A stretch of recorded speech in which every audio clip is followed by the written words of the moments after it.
Welcome everyone, Stormy Sensei here.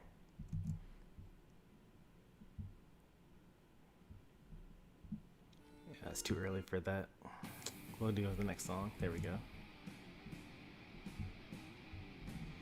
Stormy Sensei here. Playing some Smash tonight. For now, at least. The plan is we're going to play a little bit of Elite.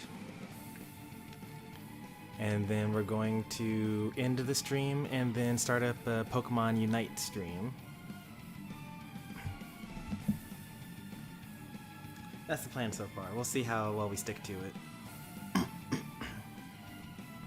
I think it'll be fine, because I usually don't really like playing Elite Smash for too long anyway. No more than the typical like 2-hour stream that we normally have. I should check, since no one's watching at the moment, whether people can hear me. Yep, they can hear me. That's good.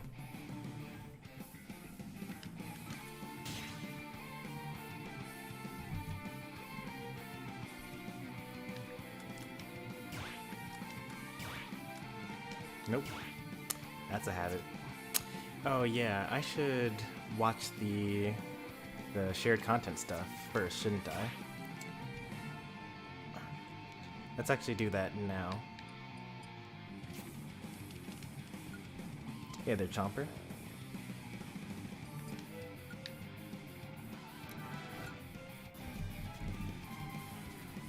Because tomorrow is the tournament and we're gonna have more things to watch then.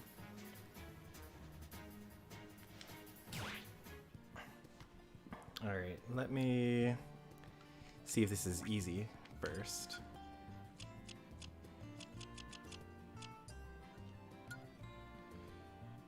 Okay, let's see. Grand finals, not grand finals. I'm guessing this is loser finals. This is winners finals, I'm assuming. Chomper versus Royal. Chomper versus M Destroyer. Now what is this? Chomper versus Jose 3 and 4. That's uploaded by Jose, and like a week earlier. 7-9. No, these are from the previous tournament then. There we are.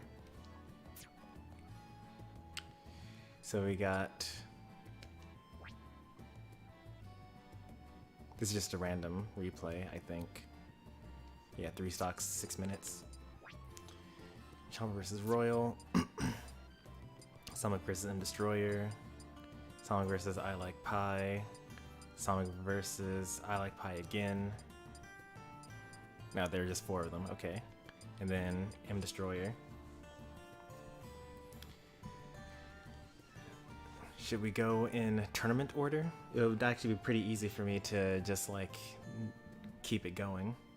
Let me open up a separate tab so I can kind of see where in the bracket we are. This was for number 7. But I'm also missing some events here, right? So we got Chomper versus Royal. I'm missing Sonic versus Royal. And Royal versus I Like Pie. And I Like Pie versus Chomper. Now we have Chomper versus Royal.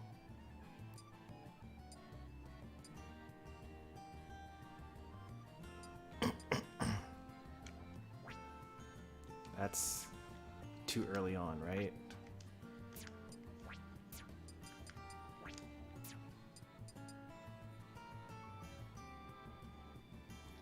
No, this is actually... No, hang on. Okay, so this is from a previous tournament, for sure. You can even tell by the date.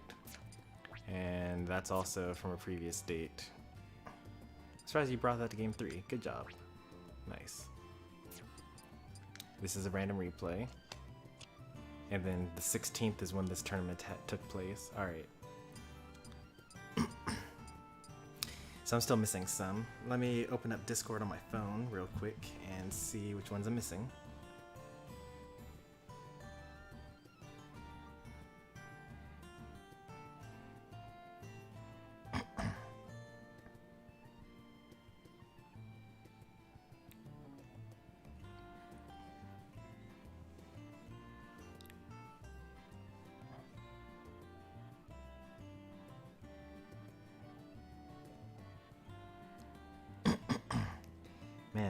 We have so many sets to watch from a tournament that we didn't even do.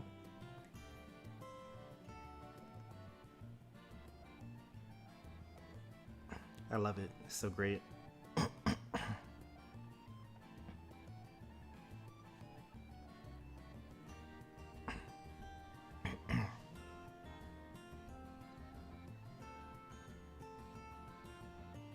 Okay, so yeah, I just haven't followed I Like Pie yet.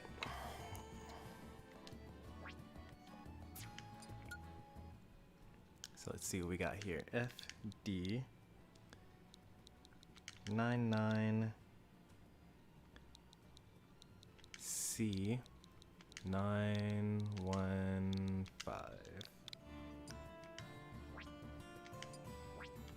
Here we go. So he's followed. So versus M Destroyer was 2-0, I'm guessing. Yes, it was. I like M Destroyer like destroyed everyone. I love it. I'm so happy for that. I wish that well, I'm saying I wish I could have seen it, but like I literally can just see it.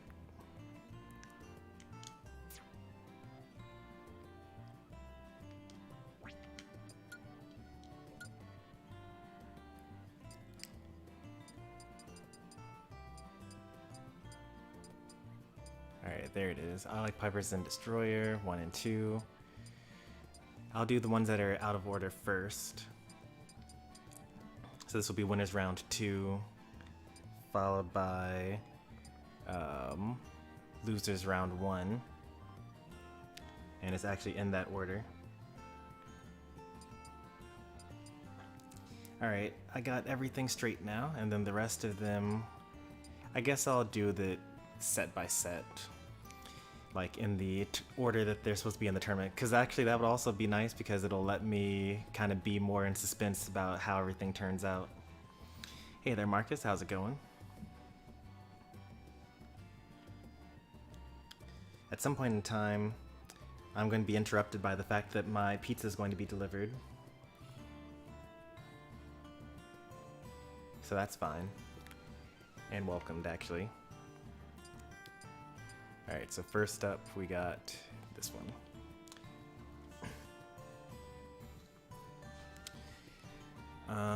Let's see. Intro time. I need to see the pizza. It's nothing special. It's like a Pizza Hut stuffed crust pizza. I got pepperoni on half of it because that's what I eat. And I put chicken on the whole thing because that's what my wife eats.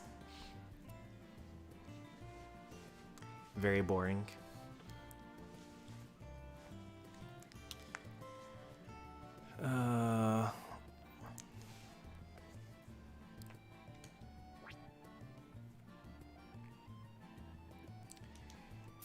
Alright, everyone. So it's like an entire week since this tournament took place. This is Stormy Sensei Summer Smash Fest number 7. I was not present for this tournament, and yet we have almost every single match saved here. We're missing like one set. We're missing 2 sets. Wait. Yeah, we're missing 2 sets out of the 8 available, which is really awesome. So we can actually go through the entire thing. The thumbnail says viewer battles. Oh, the thumbnail does say viewer battles. I messed up my intro, but I'm not editing it out, so that's just going to have to be in. I'll update the thumbnail. Like, I should do that now, actually. But anyway, yeah, so we got a whole tournament to watch. And I'm looking forward to it because apparently this was a really good one. I already know why. I'm not going to say it because I'm not going to spoil it for you guys, but this will be a good one.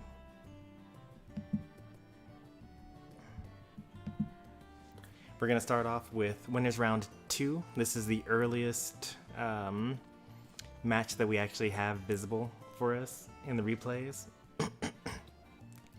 So We'll just start with that and go from there. I Like Pie versus M Destroyer, winners round 2.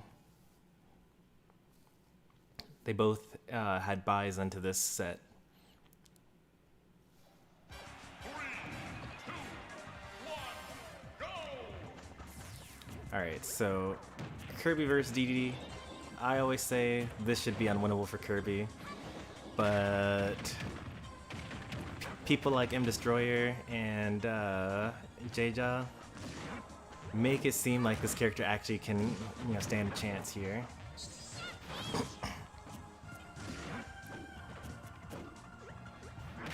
Like, Kirby's fast, his Nair destroys the Gordo, and he's got a pretty good combo game. But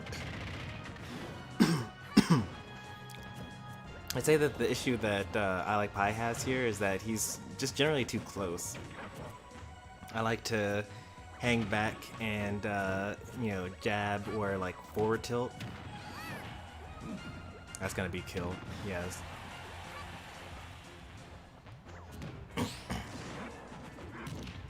That would have been better as an up air instead of a forward air.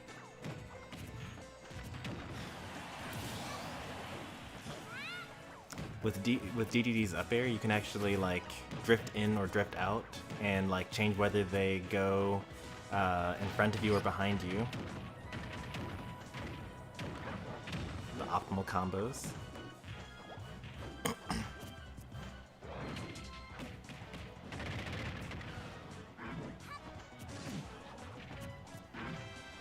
Yeah.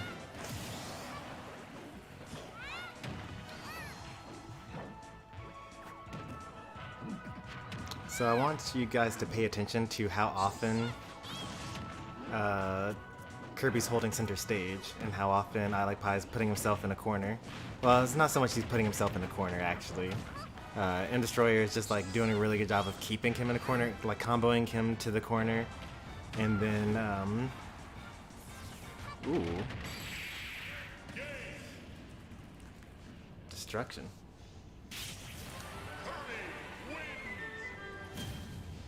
And I said that that matchup is unwinnable. And that's like, I Like Pie, one of my best viewers. Very impressed. Game 2, counterpicked to Final Destination.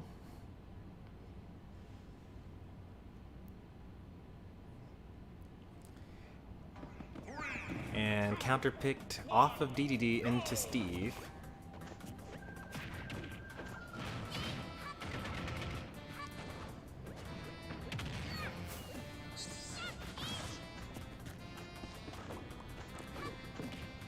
I have noticed that I Like Pie has been in this pretty awkward space, and this happens all the time. It actually happened to me as well when I picked up Dedede and dropped Kirby. So like the character that you want to be your main is like pretty good, and you think that eventually it'll be better than your main, but in the meantime you're not really playing your main very much, or your old main, the character you just dropped, or secondarying. Because you have this new character to play.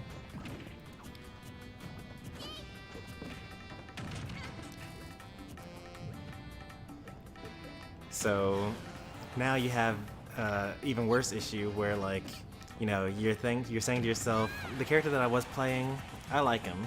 I've been playing him for years, but I think that I could do better if I played this other character. Kirby with Dedede here. And you're picking up this character and you're trying him out and like you're figuring out the combos and all this other stuff. But at some point in time you get to the point where maybe your two characters are about as good as they are. But the people that have been sticking with one character that whole time are now, better than you are in both of those, even though you may have previously been better with your main.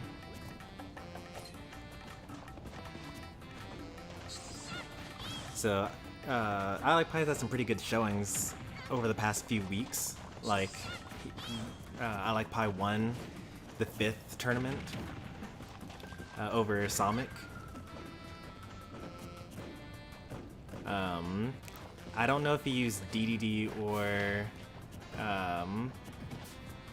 Steve. You know, actually, I know that he used DDD because I actually recorded that.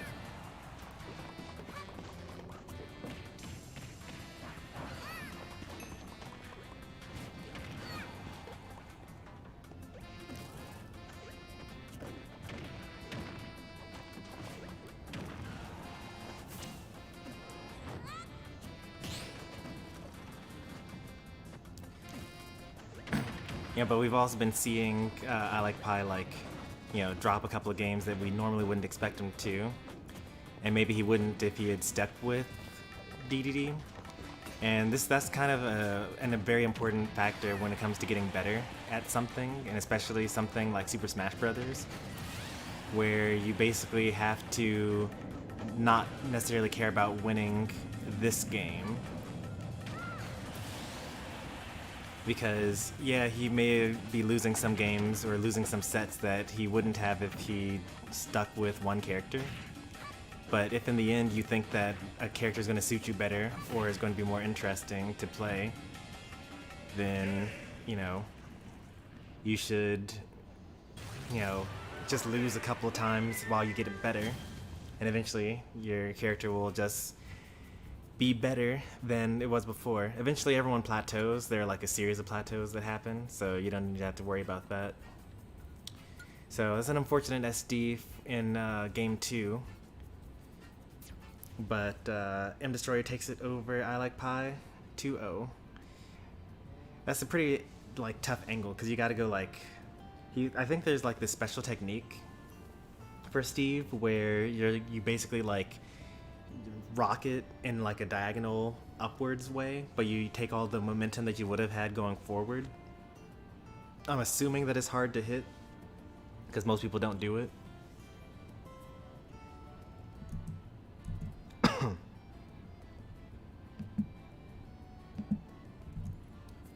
But anyway, moving on to the next set. Why am I the only one on the stream? Well, you're not the only person that's come by. We're at 4 likes. So, I know that other people have been coming by, like Marcus came by, and now and Lazaro just mentioned that they're here as well.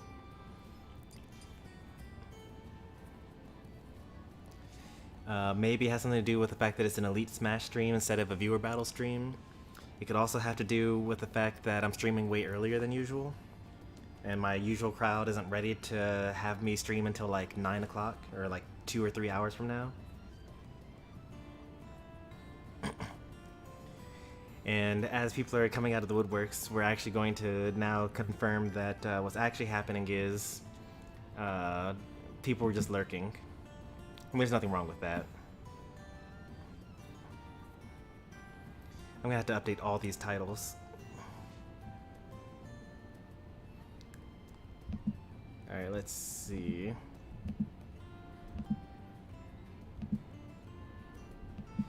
I don't blame I Like Pie for swapping off of DDD. If you just got 3 stocked and this is the first game of the tournament,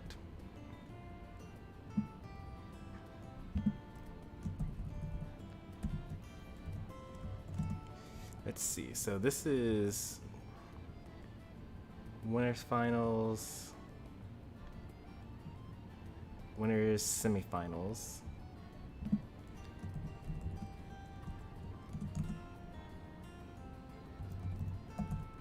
And I Like Pie was seated above M Destroyer. That's probably not right.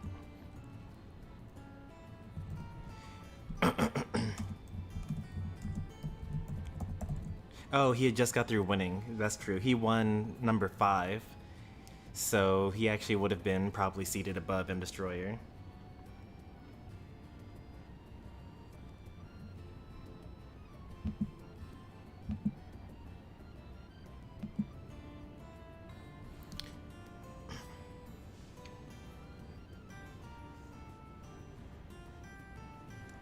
The entrance to Elite Smash is now 9.1 million. Okay, that's cool to know. I don't know what GSP my DDD is yet. I'll find out after we finish watching this tournament. Alright, coming up next we got I Like Pie versus Chomper. This is losers round 1. I Like Pie is just coming off of a loss from M Destroyer. Let's see how this goes.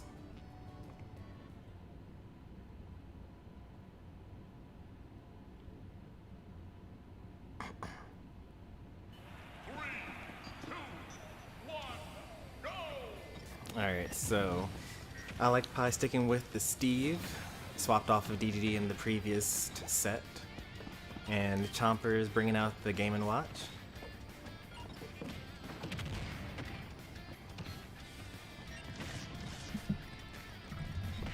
Oh, that could have been really jank, but luckily, you know, the recovery is good enough. He also could have used Minecart as well.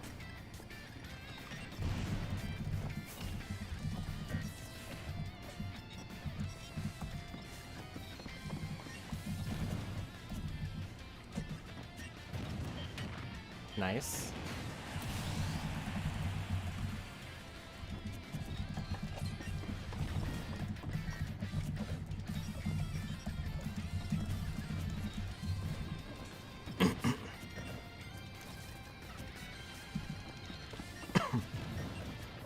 Up B. Up B is invincible at the start. In fact, you should pretty much be mostly using up Bs when you're trying to use these back airs at a shield.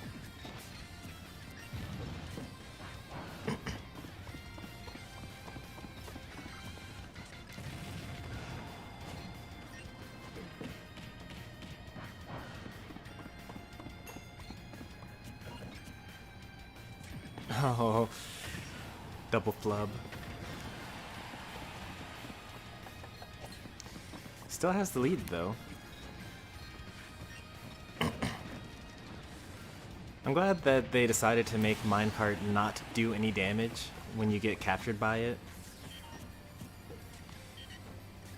It kind of like means that, you know, it's a little better as the, you know, for the opponent, I should say. You would have gotten out of a lot of these with up B. You should like learn to embrace, you know, your character's quote-unquote best move. Like, I know that a lot of people, especially when you're like kinda getting good, will do things like, oh, I'm not going to use PK Fire because it's like spammy, or people spam it. And I'm actually kind of guilty of this myself. I'm going to start rolling and spot dodging more because you know, I started off not doing it because it's such like a scrubby option that I just like usually avoid rolling and spot dodging. But even if you notice from like last night's viewer battles, I'm like starting to use it a lot more because not using it at all is just as bad as using it too much.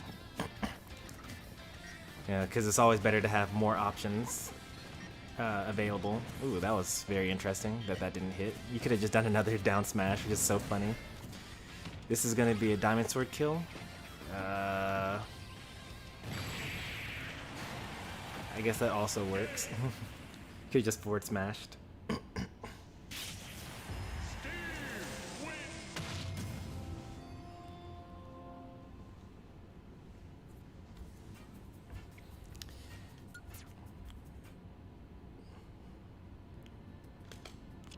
Alright, game 2.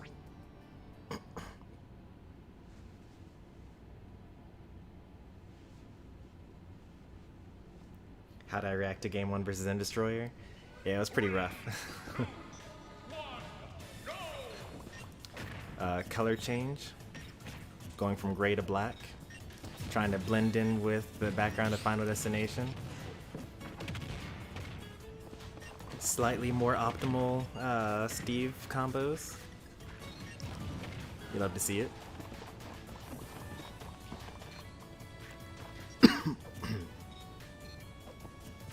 Oh yeah, I needed to finish that thought. So yeah, if your character has something that like everyone says, this is so broken, you know, this character's brain dead because all you have to do is do this, then maybe you should probably just like, you know, do more of that.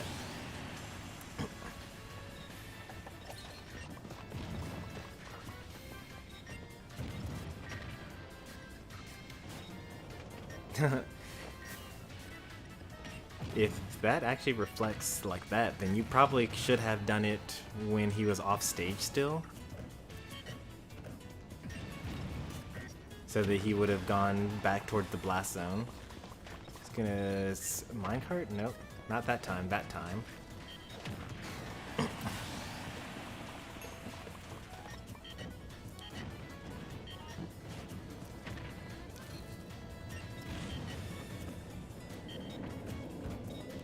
You can also bucket the anvil, but I'm not sure if your head is protected by that. You can also bucket the down smash. That's kind of scary to do though.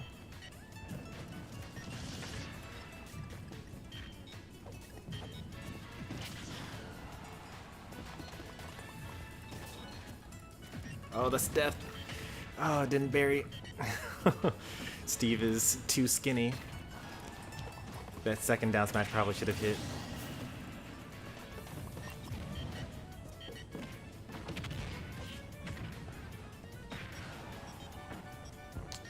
Also, after you hit someone with your up B, usually you're able to do something else, like neutral air or up air.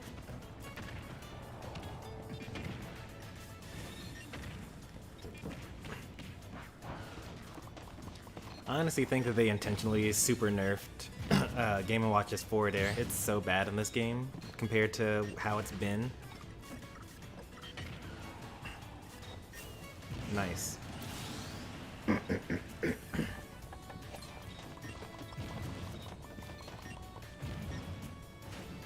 Oh, rip. And there you have it. I like Pie taking it 2-0 over Chomper. Good games to both. Alright, I think my pizza might be here. I'm gonna go check. So I'll be right back. Before I go though, I should mention that you say that you did poorly, but you still, you know, only lost to I Like Pie, who ended up placing pretty well. I'm not gonna say what because that would be a spoiler. And the person that that I Like Pie beat on the way to getting that placement. So I wouldn't say necessarily that you did poorly in this tournament.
Alright, I'm back.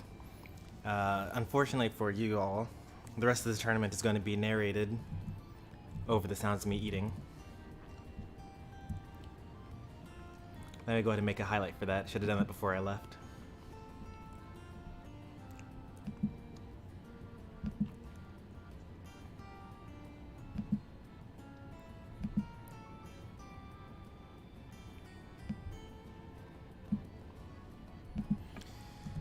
I can't believe we're all the way up to number 7. Like, what?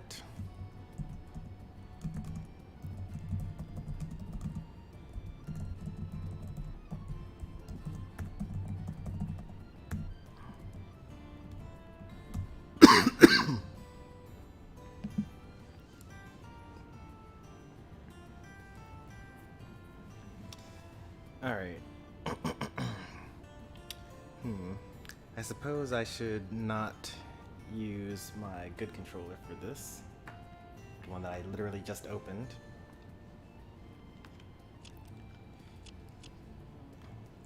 Alright, we're moving on. This is Winners Round 1. This is going to be Chomper versus Royal.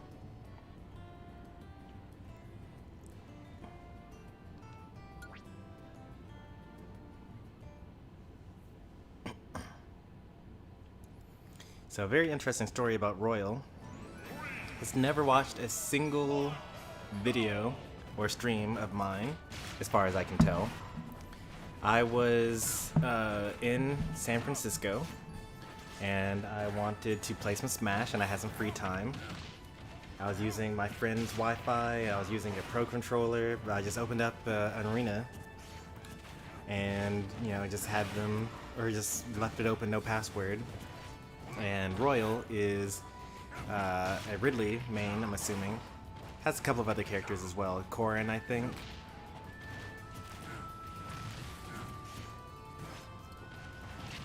Pretty good character, pretty good player.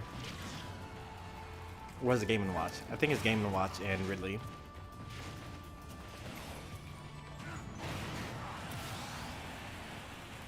And they just like played with us that one day. And then we told them about the tournament that was going to happen in a couple of hours, and they decided to join.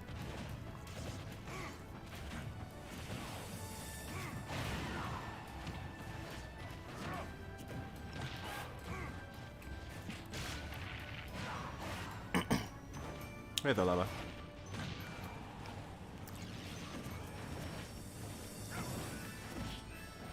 I don't know too much about Lucario.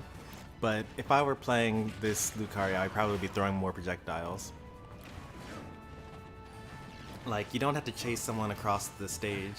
Like in that case right there, with that charged down smash, you could have just landed and then thrown a fireball. And even in that case, instead of like going for a dash grab, you could have just thrown a fireball.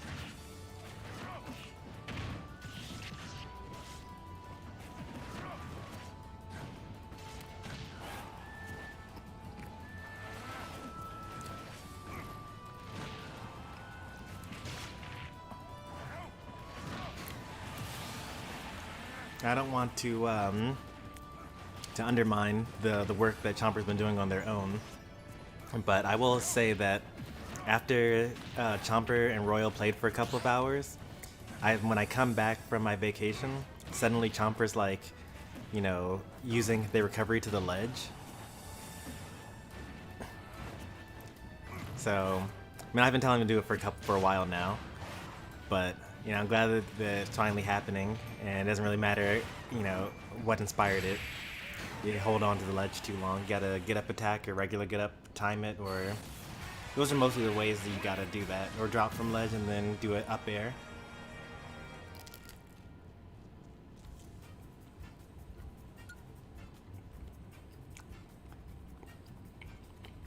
Yeah, I know that you're the Lucario.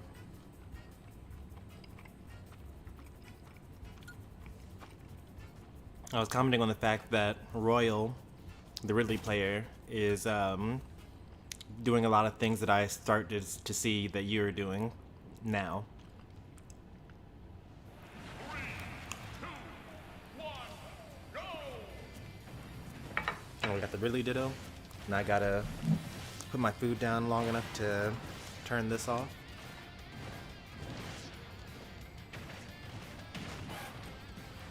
Oh no. How do I reset that?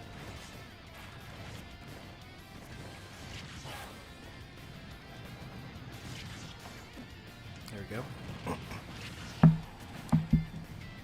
Nick's doing a lot better here in the Ridley Ditto. You almost saved him.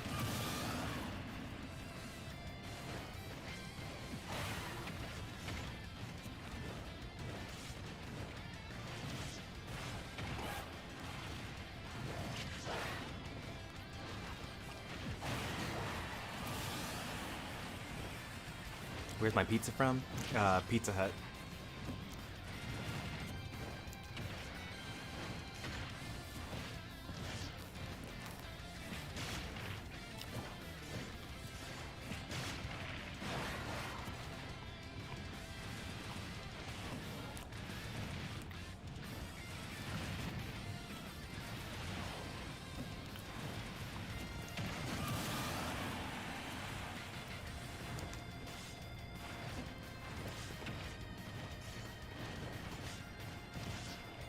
Oh, you exchanged alts? That's very confusing, actually.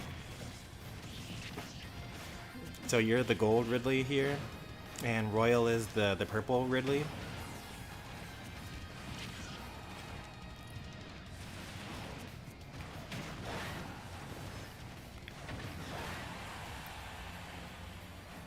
Oh, thank goodness. That would have been very confusing.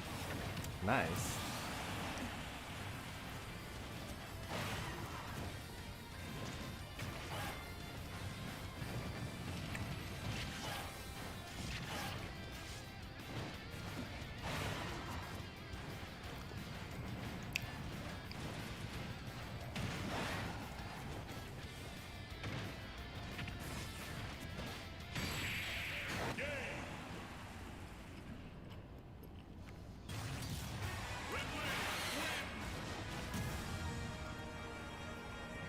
Alright, game 2 goes to Chomper here.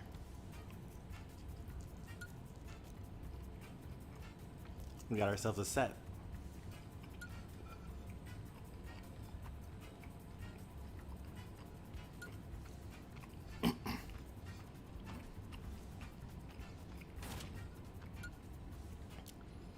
I think that PS2 is actually really good for Ridley. The ceiling's pretty low down. If you grab someone that's on the ledge with your side B, then you can like drag them underneath the stage, which is also pretty nice. Oh, gotta kill him.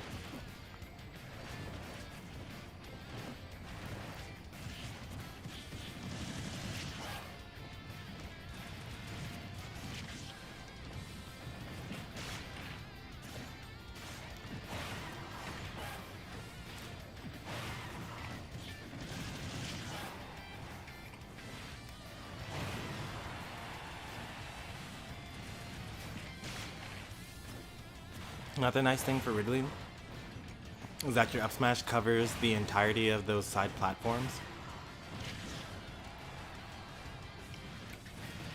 So if your opponent misses a tech, you literally just charge up smash and then wait for them to choose an option.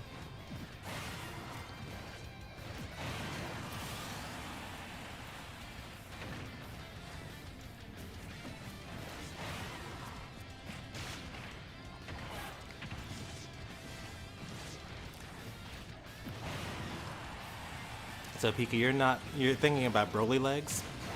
They're actually not a Smash player. What do they play? I think they play Street Fighter. I mean, they've participated in Smash tournaments, but their main game is Street Fighter. Broly legs is a player that has some sort of disability that makes them, you know, play with one hand and a mouth. I mean, I say disability, but they would completely body all of us in whatever game they actually tried in. Because, yeah, they're actually a top Street Fighter player.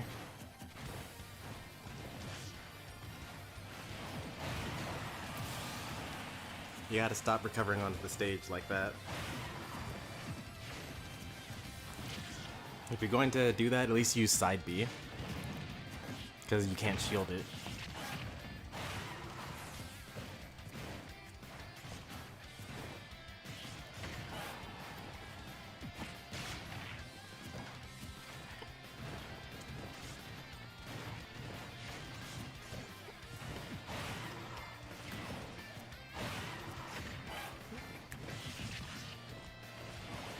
I thought for sure he was going to spike you there. Oh, the spacing is so close.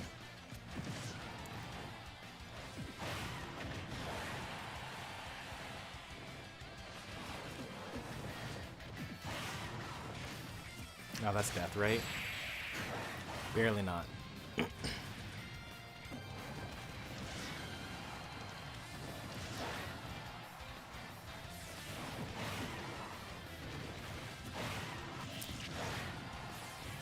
I think that was one of the few times that you actually could have up smashed it there.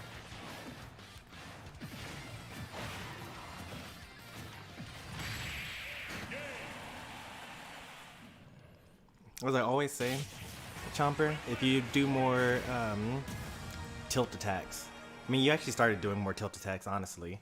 So you're well on your way to getting it down. But there were a lot of times where like they did a smash attack and you tried to punish it with a smash attack.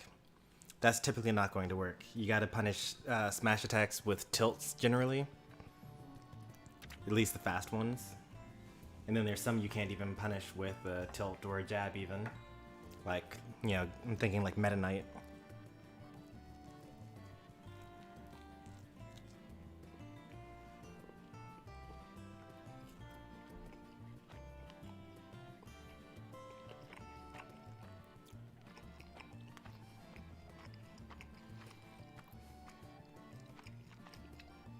Tomorrow you do have another shot.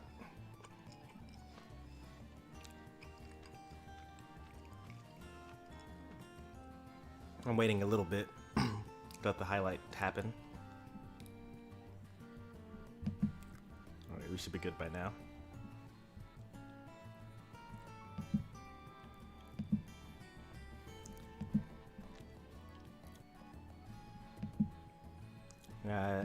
I know that you really want to set win, and that's a good goal to go after. But don't get discouraged if all you're able to do is get games within a set, because that's already impressive on its own. Like, you beat Royal and Ridley Ditto.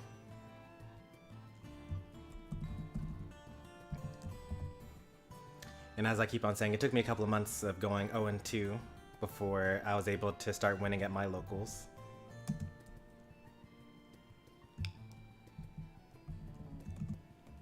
This is quarterfinals.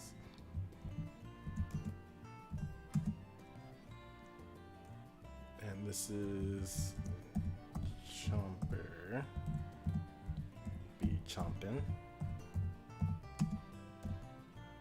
versus Royal.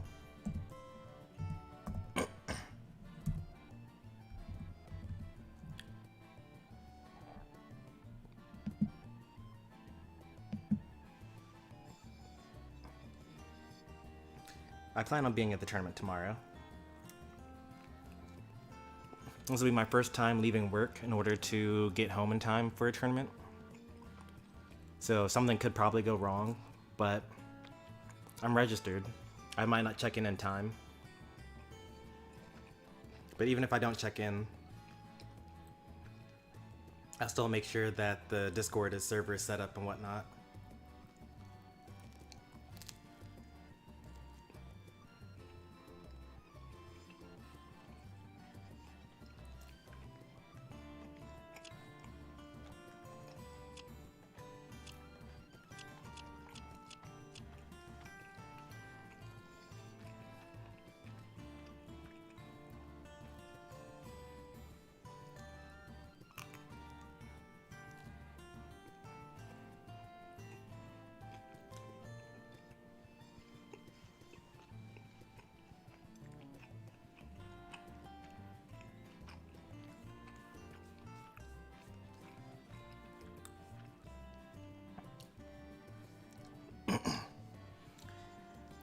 I agree.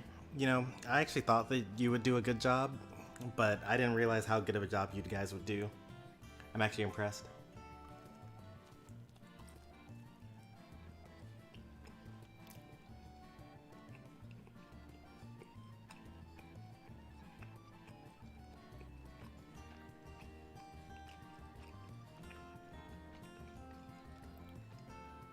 Alright, I'm going to wash my hands now.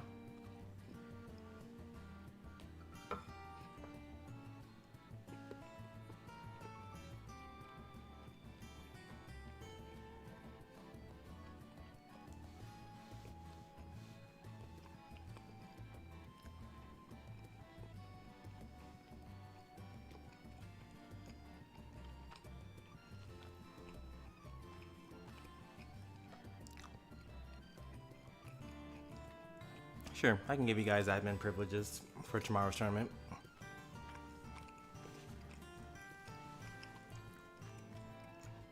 I could just do it for the entire tournament series. How many do I have left? There are 14 total, I think. We're almost done.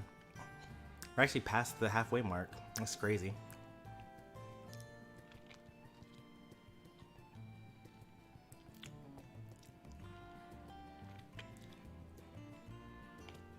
Alright, I'll be back.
Alright, I'm back.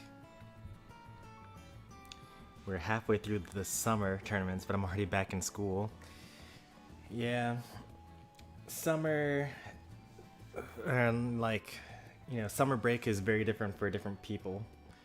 For example, we're having summer right now in the northern hemisphere, but if you've studied geography or whatever social studies you had in elementary school, you should know that actually the southern hemisphere is having winter right now.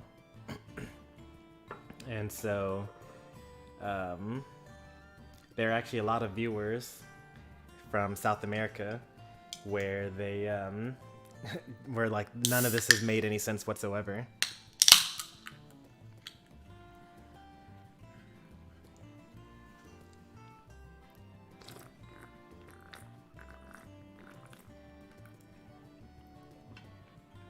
When I lived in Georgia,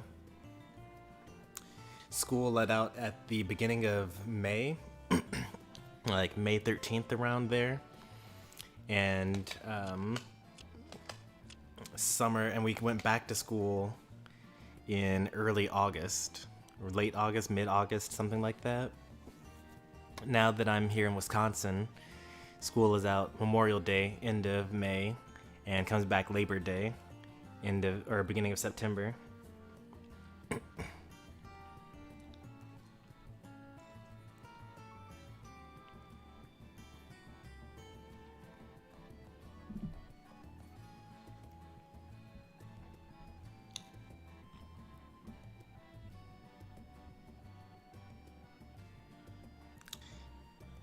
That's huge. Not really. It's the same number of school days. Every student in the United States, at least, has the same number of school days.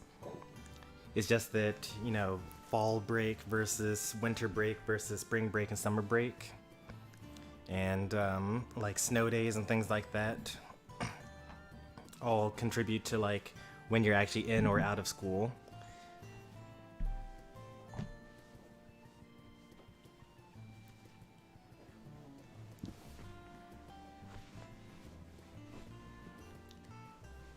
Yeah, because I remember we were usually,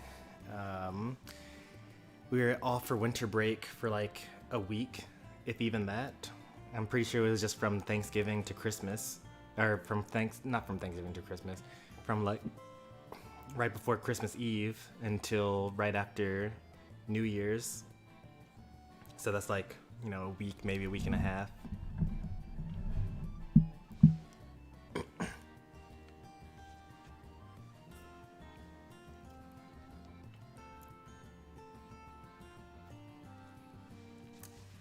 Living in Mexico is bad. I suppose I could see that. Mexico has been having a lot of, what's it called? Violence, like gang violence issues, like drug cartels and whatnot, for several years now, actually. It's gotten pretty bad. There are worse places in, South and Central America, and there are even worse places in America that you could live, but on the whole, it is probably worse to be living in Mexico than, on the whole, living in the United States.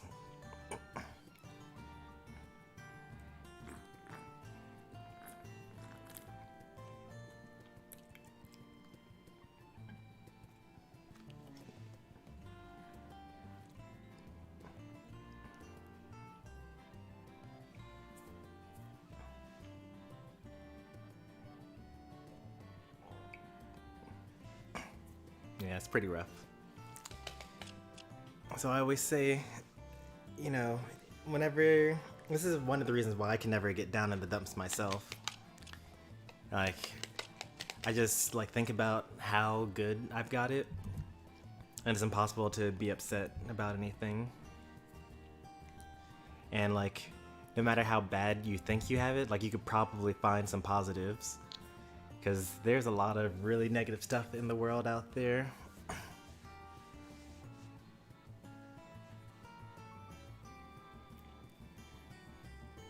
You know, you got things like, you know, homelessness and human trafficking and, like, you know, starvation and all sorts of things. There are a lot of more things into the human trafficking thing, but I'm not really going to get into it. You know, child labor. Yeah, lots of things that can go wrong in this world, but at the same time, there are a lot of things that can go right. And it's like, it's pretty easy to go from like one to the other. Like from having a good life to having a bad life all of a sudden, or from having a bad life to having a good life all of a sudden. It's just like a lot of serendipity and like who you know and what you know.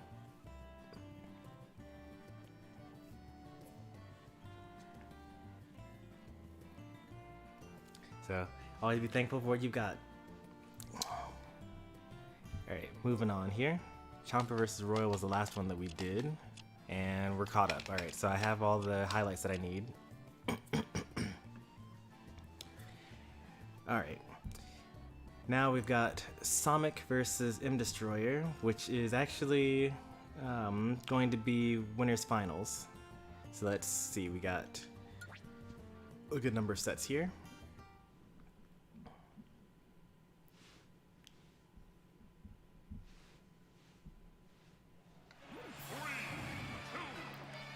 I literally thought that it was a Pac-Man Ditto. Like, I was so confused when they both like showed up and the animation looked so similar. But M Destroyer is once again showing off the color palette confusion. It worked on me. I probably would have jumped to the left. So Sonic has had M Destroyer's number for a while in these tournaments. It's actually pretty interesting. Like, I don't know what it is. M Destroyer has been fighting Sonic long before Sonic actually got good at this game, and then before M Destroyer got good at this game. I remember that they were big rivals back on TL Baker's channel. Like, even when I was just getting started as a streamer myself.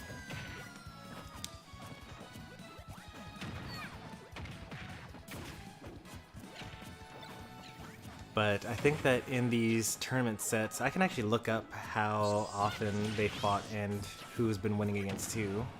Let me do that in a moment. But I'm pretty sure that Sonic's been like destroying M Destroyer for like a while now. And so far, this game doesn't look too different.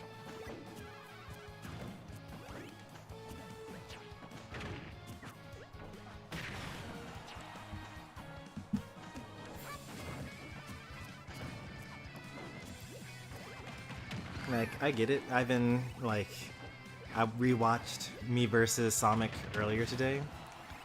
And, like, when you have to, like, chase him down, it's so rough. Because, like, you know, you have to be so perfect in order to, like, not get chip damage from the bonus fruit and the hydrant and, like, random forward smashes like that. It would have been so easy to just, like, drop shield there and get killed by a forward smash at 90.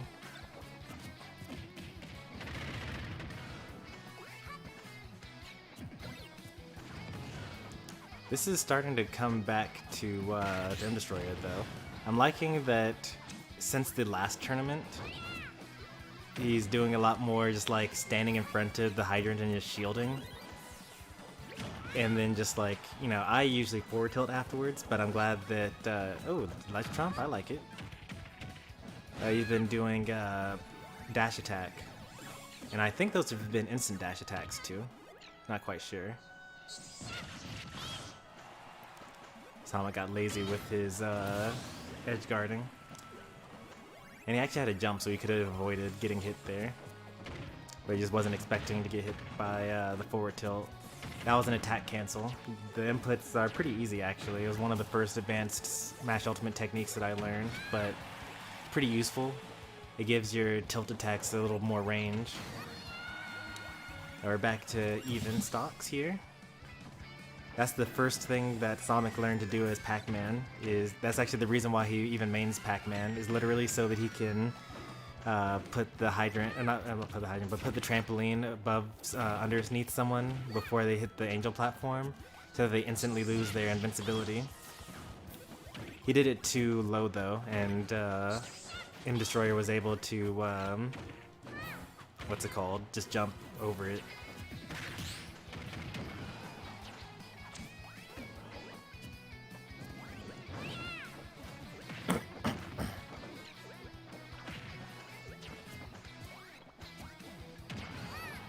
Probably meant to up smash that.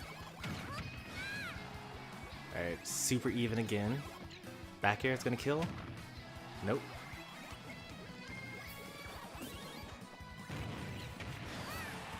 Melon's not gonna kill either. But the hydrant will.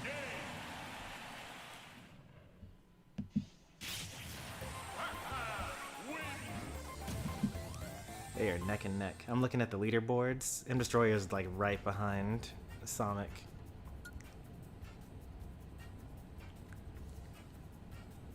Let's see.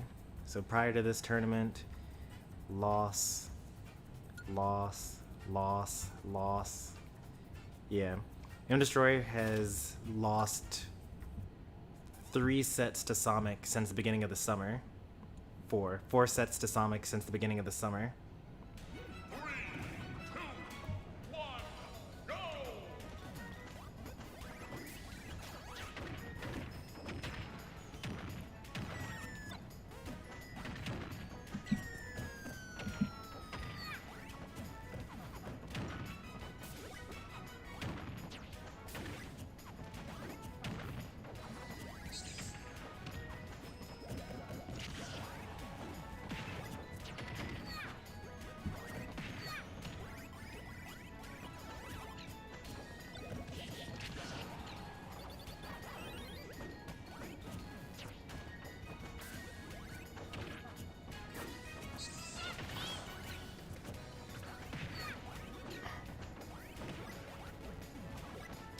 This game so far is not looking so good for M Destroyer.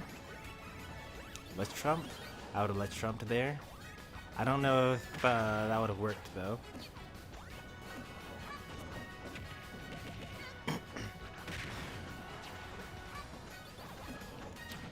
I'm starting to think that spacing like your aerials on Pac-Man from the front isn't worth it because his grab has range. Because typically you're spacing so that you don't get shield grabbed, but most shield grabs are bad. Oh, very nice. I was expecting something completely different, actually.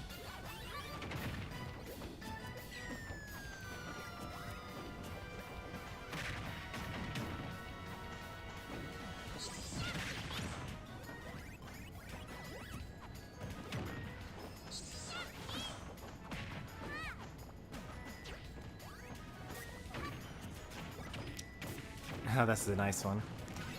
If you can get like really up close to the hydrant, you can actually get like 4 or 5 down tilts going.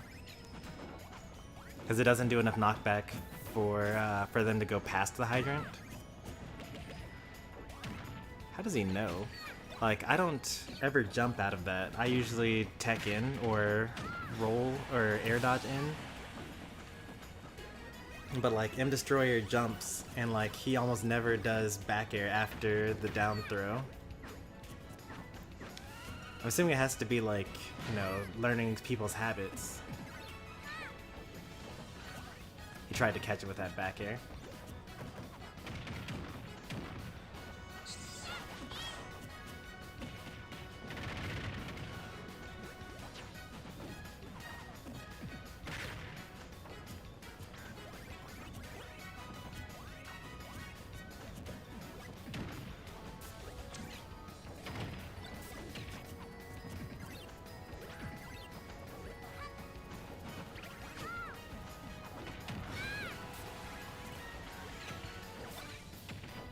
I was gonna kill.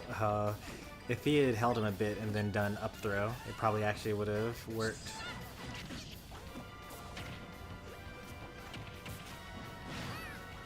I wonder if the water pushing Pac-Man a bit further saved him there.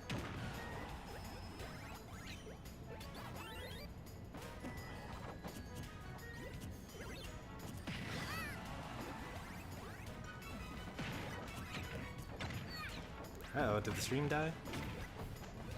What's going on here?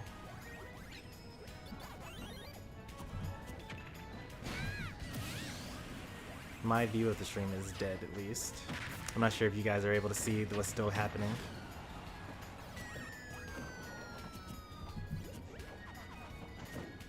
A little bit of lag.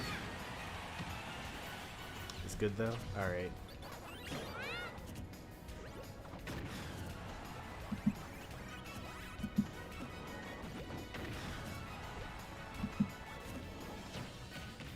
I'll lower the quality of my... Oh, what happened? Was that an up throw kill? I've never seen that in... That's not true. I've seen it, but like, it's so nerfed compared to Smash 4. I was too busy paying attention to the stream, and like, I missed it. It's off and on. Streamlabs isn't even telling me. Okay, there he goes. He just told me that we dropped 74 frames. It's like about a second.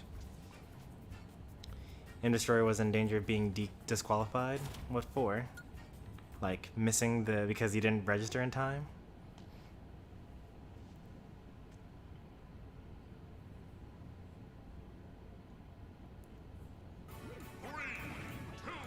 Oh, that makes sense. DQ'd because he like had a time limit for being banned from online play.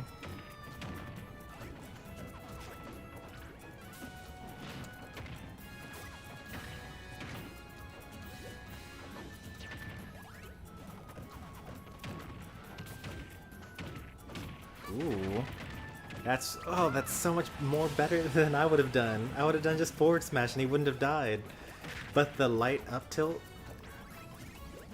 into the down air, it's so, and then the down tilt was lucky because if he didn't trip, then that wouldn't have been a true combo. But you have a 1 in 3 chance of getting the trip. Should have done another dash attack. I liked the dash attacks that Destroyer was doing during the first game, like that. Oof, careful there.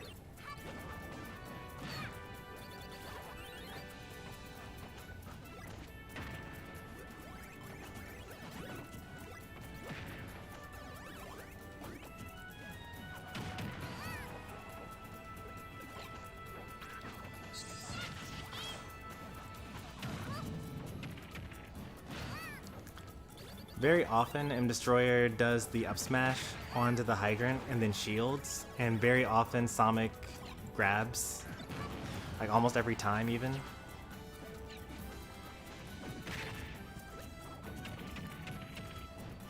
Like you could just up smash and then dash away. Oh, barely missed that.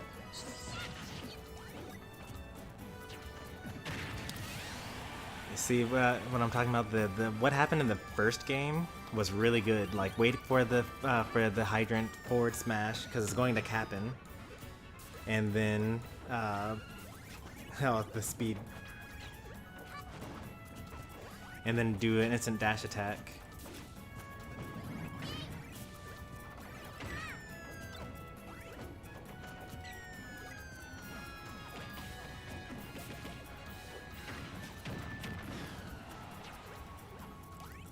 Yep, I would have ledge trumped there too.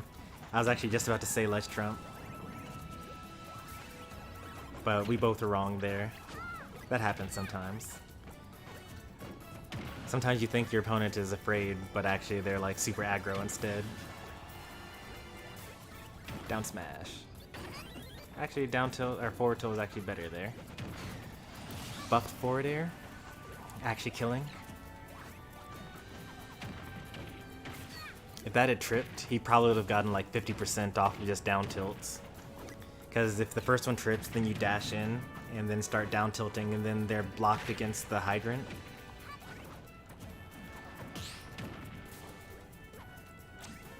Oh no! What cheese? The things are about to come in 1 second from now. There they are.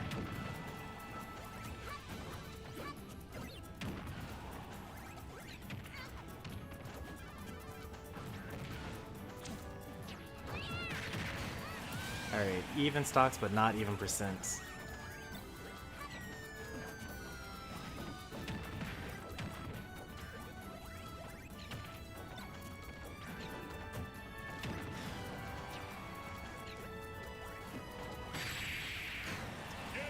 Buffed in air. The stream is trying to die. How bad is it? Should I, like, change or should I rewatch these later? There's not really a good time to do it later, I suppose.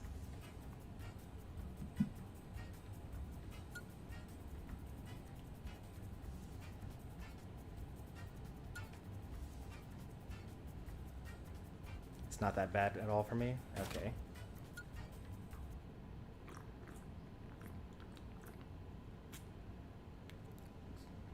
Hey there, Pink Kong.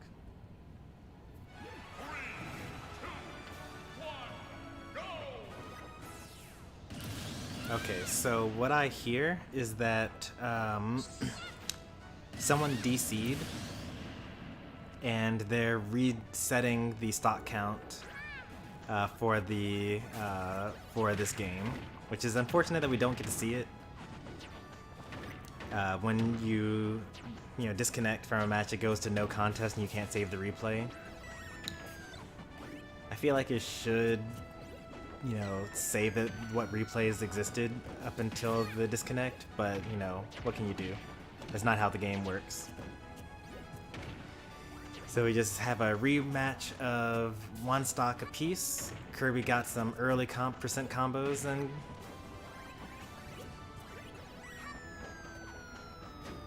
there are a couple of other situations where you end up doing one stock rematches. So if you, there are certain tournaments where if you, both die at the exact same time, like from you hitting each other at the same time and both being launched and it being a tiebreaker and it goes to sudden death, then it's actually a 1 minute, I mean not a 1 minute, a 3 minute one stock match. Most people don't bother changing the time range though because it's kind of a pain.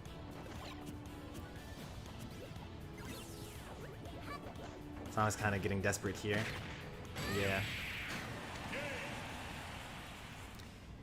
Once you start throwing out the kill moves, that's when it's time to lose.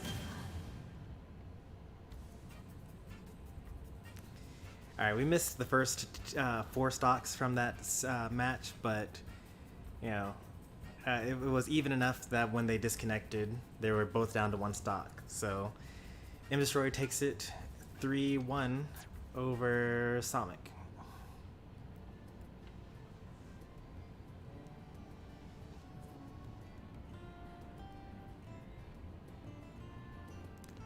Let's get a highlight going for that.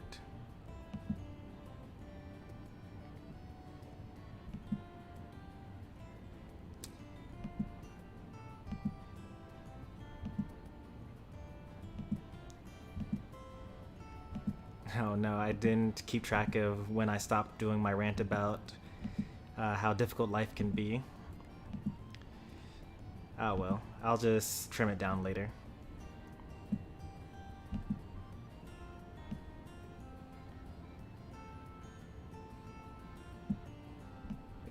Okay.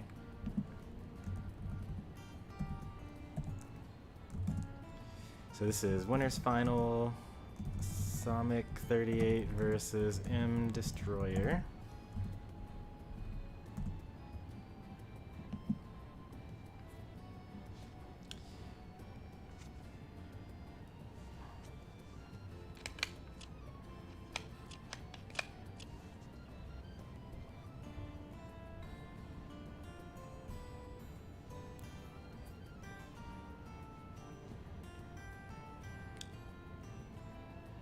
Is this the last one?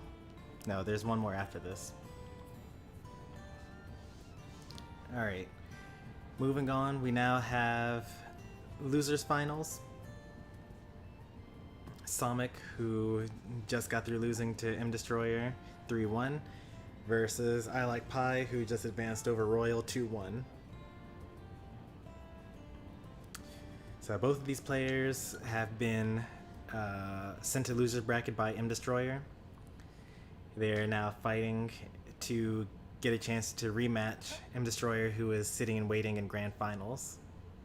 3, 2, 1. And this is the best outcome, honestly. It's kind of weird sometimes where the person that gets out at third never fights the person that got first place. Sometimes when that happens, if all the people that are playing are kind of good friends, or they at least all know each other and fight each other often, you'll sometimes get things like thug finals or true finals. And the concept basically is well, if some really good player just didn't show up because they're traffic or whatever, lost their overslept or something, and they show up to the tournament super late, and they don't get to actually play. And then and then they end up like not actually fighting the person that ends up winning the tournament, then sometimes they'll just challenge them outright to Thug Finals, where it's them versus the winner of the tournament. It doesn't actually do anything. Like, if the challenger happens to win, it's not like they just get the prize money instead of the actual winner. It's just a funny, silly thing that happens when you go to IRL tournaments for long enough. So this is kind of interesting. I Like Pie is just coming, not just coming off, but in the previous week, I Like Pie's DDD actually went 6-2 over Sonic in bracket, I believe.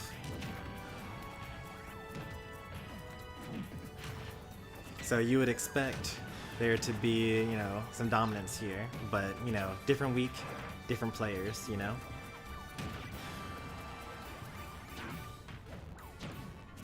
Inhale, yep. Sonic is wise to the DDD tricks. But gets hit by his own hydrant. Oh.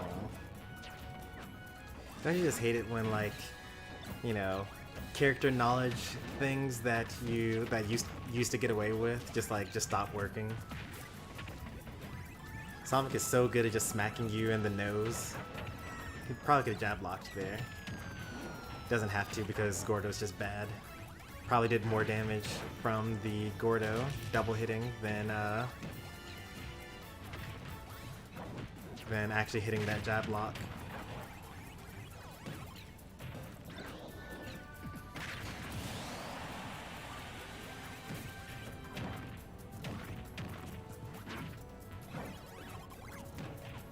I just forgot to how to fight Pac-Man. Nah, I'm pretty sure that a lot of it is just, Sonic being good. Up. No, the drag down. I guess you're probably mashing the C stick so that you could get an up tilt, but that doesn't work too well in Ultimate. Literally only in Ultimate. I don't know why they decided to add that. It's like one of the only things I really can't defend about this game. Like, I can make arguments for why hold buffering is good, or like, why you can't swap characters during Elite Smash or whatever. But mashing the C stick, making you do absolutely nothing, is just a very bizarre choice. And I think it has to be a choice because it existed in every Smash game, that you had a C stick for. Melee, Brawl, Smash 4.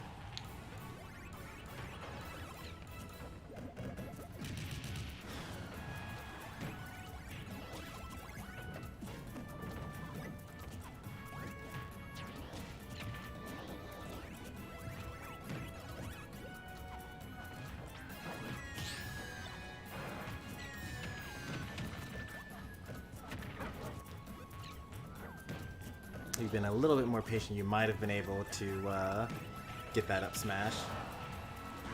I did it a little too early.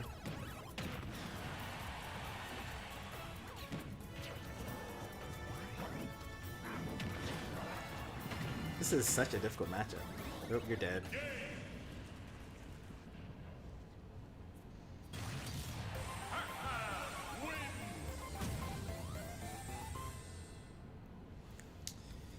Like, for a lot of it is just, I'm realizing, like, from watching me versus Sonic last week, or the video that just premiered earlier, and watching Sonic versus I Like Pie, is that Pac-Man's really fast. Like, you have to jump, or you don't have. Well, we are jumping. I Like Pie and I are jumping a lot in order to avoid all the projectiles that are on the ground, like Hydrant and, bonus fruit and things like that. But, like, we don't really get an opportunity to actually punish anything, because Pac-Man literally can just run to the other side of the stage, and then it's like, okay, well, even if Pac-Man makes a mistake here, I can't catch up to him. And meanwhile, like, if you decide, okay, I'm going to, oh, that's pretty nice. I think if you would put a block there, then you could have extended that combo a bit better. Did he intentionally let you get diamond?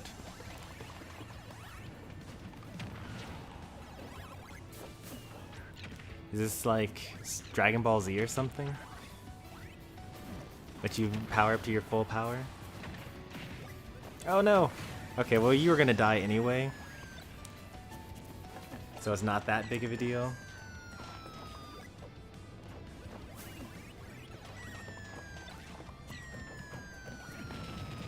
Nice. That's a weird interaction.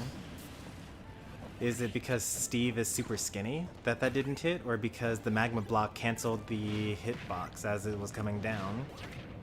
Because you can do something similar with King Dedede, like early on, when because Sonic used to just always use Hydrant when he was above you. I would just jump up there and then use up air, and it would just like destroy the, not destroy the Hydrant, but it would cancel out the Hydrant, and then I would just hit him for throwing it. He now has different mix-up options though.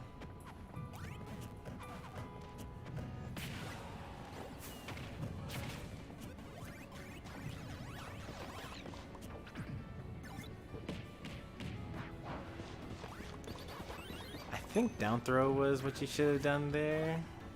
Or maybe like up throw to keep him above you. You gotta be ready.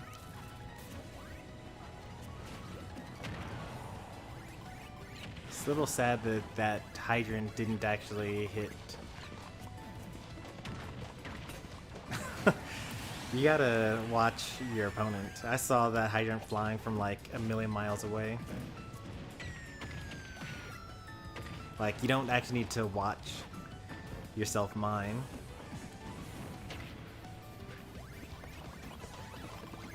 Like, each of the different materials you get makes a different sound.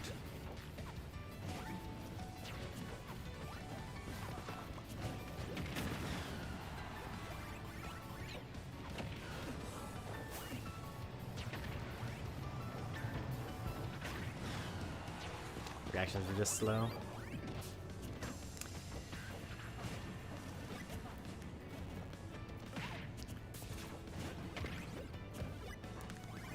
Maybe like didn't get enough sleep or didn't drink enough water or were a little hungry or something like that. There are actually a lot of times where, you know, I kind of keep meaning to bring this up, but I never get around to doing so.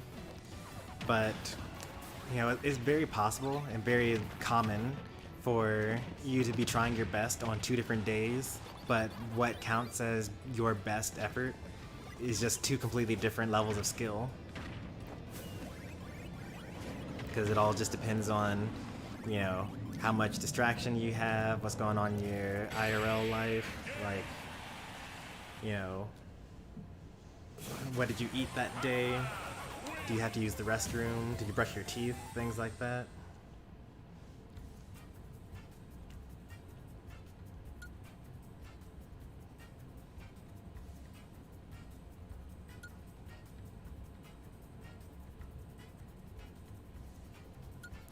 When I Like Pie died to Gordo, I said Gordo bad unconsciously. Nice.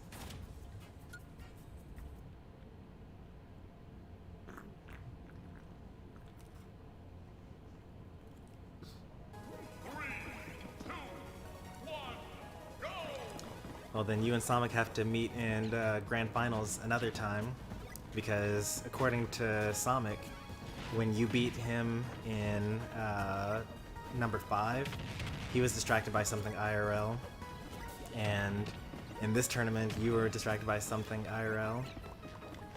But I also said when we were watching the sets from number 5 that you know, the point is that you're never going to be playing at your absolute best, or you usually won't be playing at your absolute best.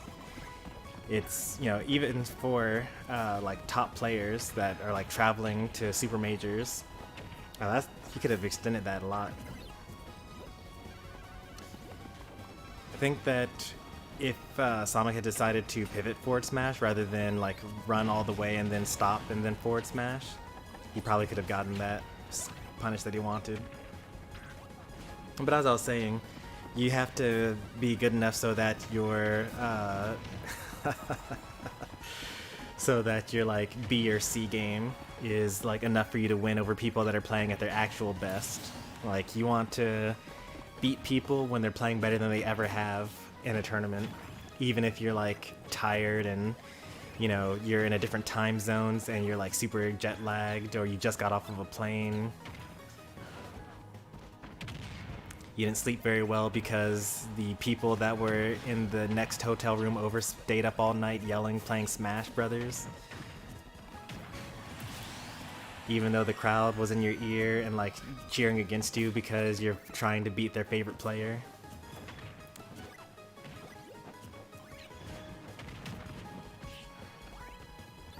I feel like you could have extended that combo too, the forward air and nair. But I guess it's better to just stop doing the combo when, you know, you don't think you're going to get it anymore than to overextend and just miss and then, you know, start losing neutral.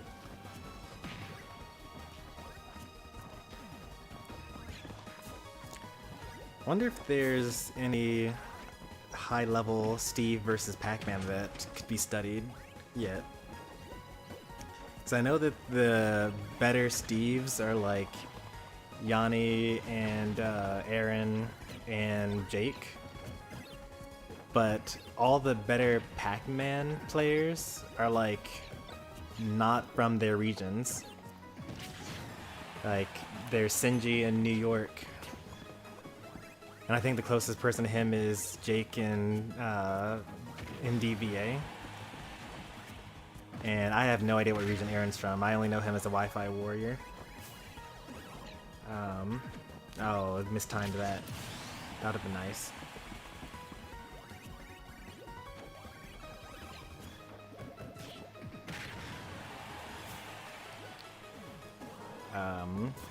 Oh. Sonic doesn't do that very often anymore. He used to do it pretty often, so I actually was honestly surprised by that setup. He didn't even like taunt in order to get the timing down, he just kind of did it.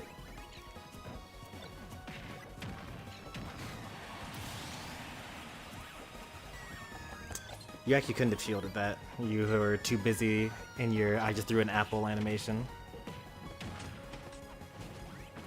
Ooh. That was very interesting. I would not have expected that to work. You must have two-framed him, maybe? Because, like, Pac-Man's up B has a hitbox on it, so it should have canceled out the projectile anvil.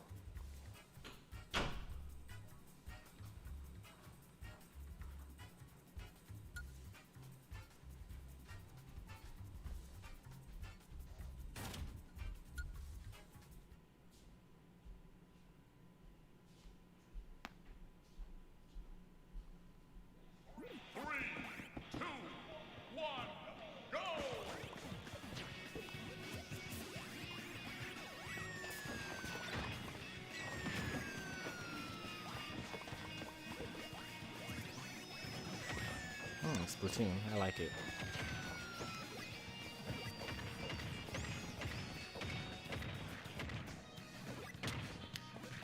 Was there a fastball in there? There was a fastball, okay. I don't know if you could have extended that more. You probably could have.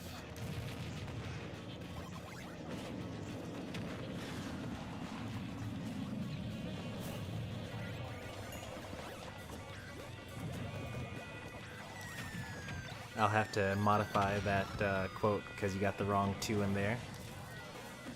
You gotta steal the trampoline. All this is unnecessary percent.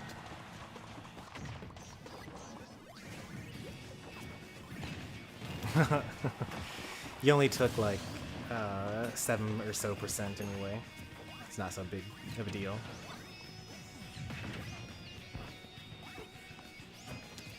It's actually kind of interesting how similar Steve is to a lot of these characters that like, despite the fact that he's very different, but like, yeah, he's got what's it called, Anvil, very similar to Hydrant, and like he's got like this interesting mechanic where he's using his normals while walking. Actually, a lot of the DLC characters kind of have that now. Like Min Min is able to walk while doing tilts and jabs. Well, not jabs, I guess, but while doing tilts, Min Min can kind of move around and jump to cancel it. Oh no. You gotta use a different timing for that.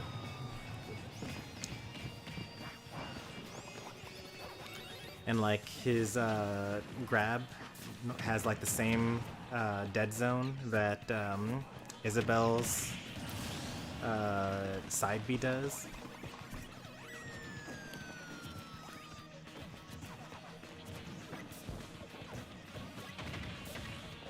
His up tilt's pretty unique, I think.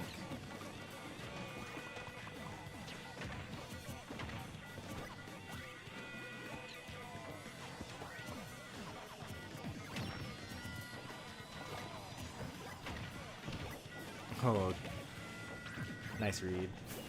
Didn't really amount to much though. It was just one down throw. Probably could have done back throw, or no, forward throw to bounce off the blocks. I'm not sure if they were there earlier though. I like to be like especially careful against blocks on the ledge because like some jank happens there. Too antsy for that.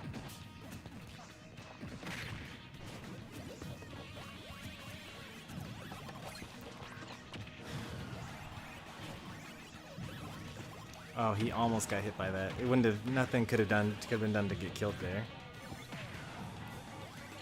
If Sonic had gotten a little closer, that would have been it. But no need. Gets the back air, cleans up the stock. That was a pretty rough final stock there. I don't think you touched him.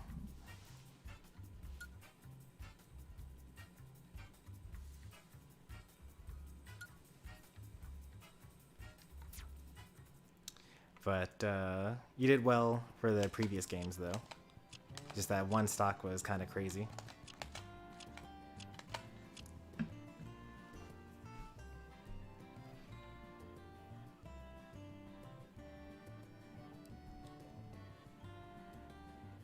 I think edit quote is something. Is a thing. I'm not sure. I can check on that while I'm waiting for enough time to pass for me to make a highlight for that.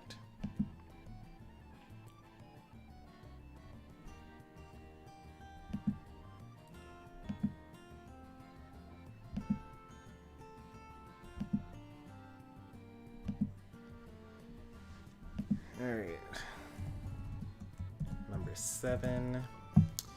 And this is Losers Finals. And Sonic 38 versus I Like Pie. Actually, who was seated higher? Let me make sure I got that order right. It was Sonic. Alright, thought so.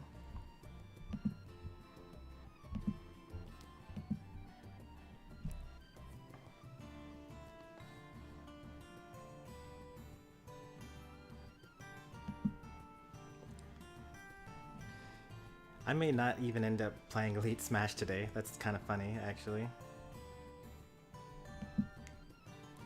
Because the plan was to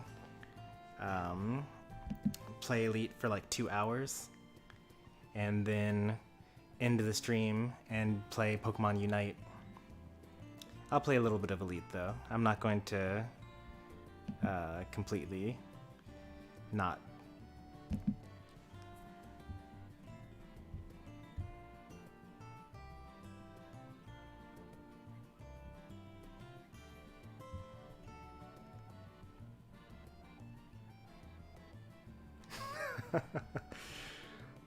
When did I say that? That's so funny. I probably said that for Bravely Default too, honestly. Oh, I totally said that for Bravely Default 2. That's Smash. That's Bravely Default 2. That's Jet Set Radio. What is that?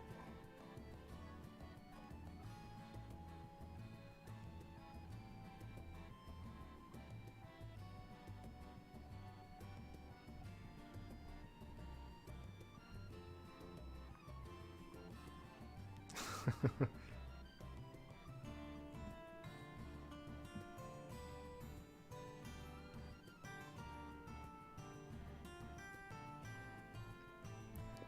let me go ahead and edit that.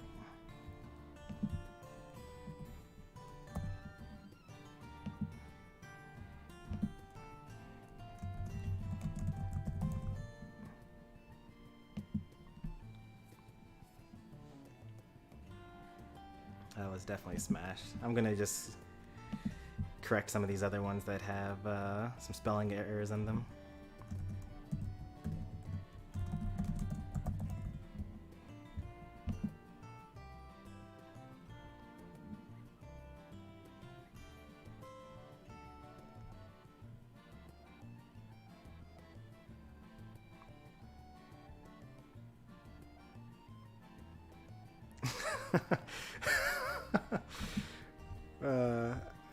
Some of these are so hilarious.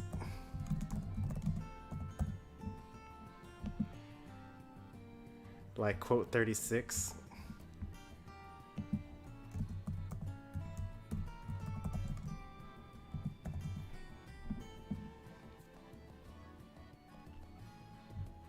Tourney VODs disguised as Elite Smash, pretty much.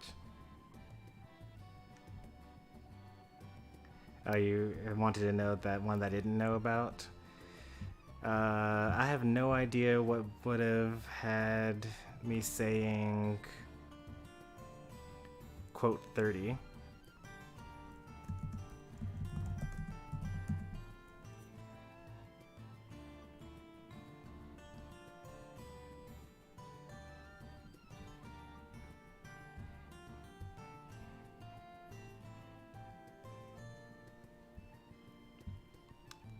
It was something that happened on the 19th of May. It might have been Monaco, but like, I don't think it was Monaco. Because the previous quote was, "No worries, I just got ran over, no big," which is definitely Jet Set Radio.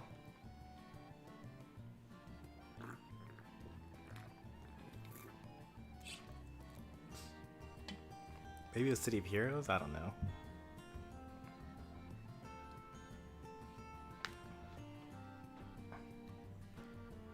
These quotes are comedy gold. So my favorites, we got quote 26. I like that one.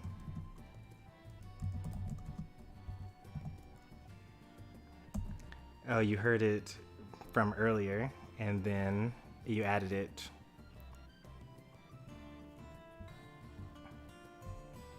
Okay.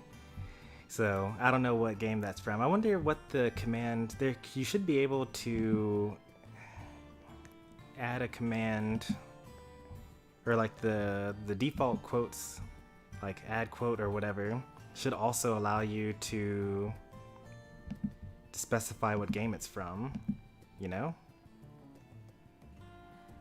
No, it doesn't actually.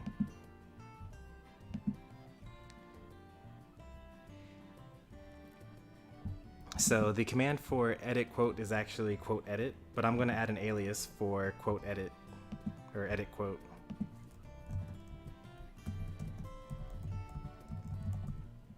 There we go. So now whether you use edit quote or quote edit, it should work.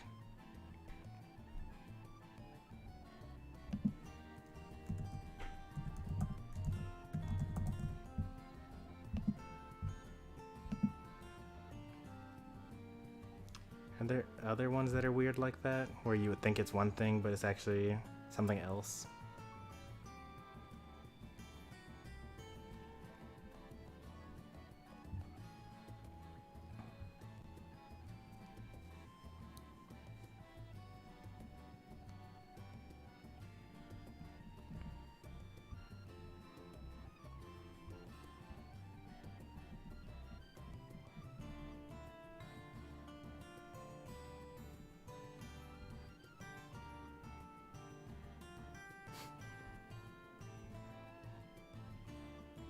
I think that's it.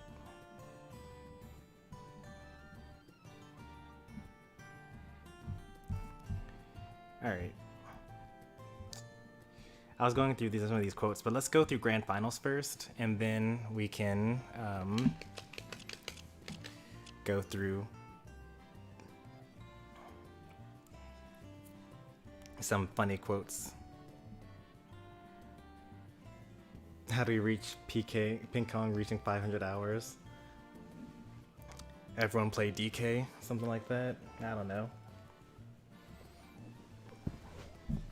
Everyone chooses a pink alt. We play Smash 4.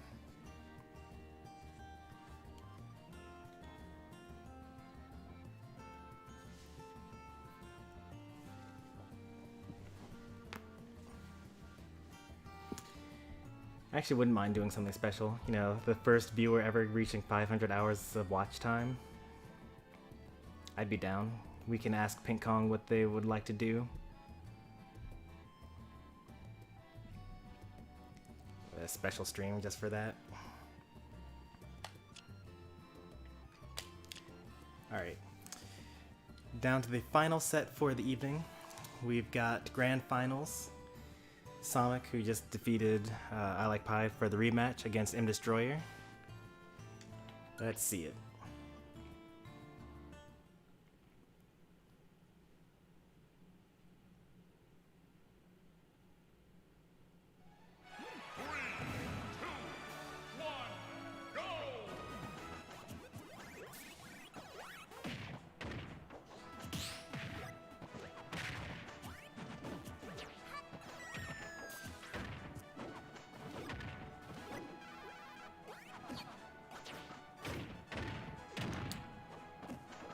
I wonder if that could have been better.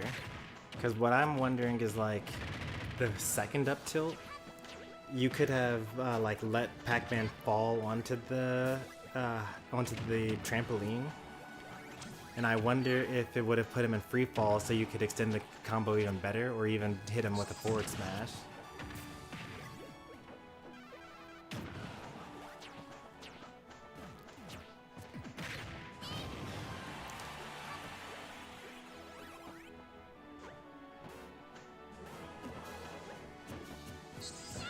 That's gonna be a punish. Oh, spot dodge. Perfect timing, too.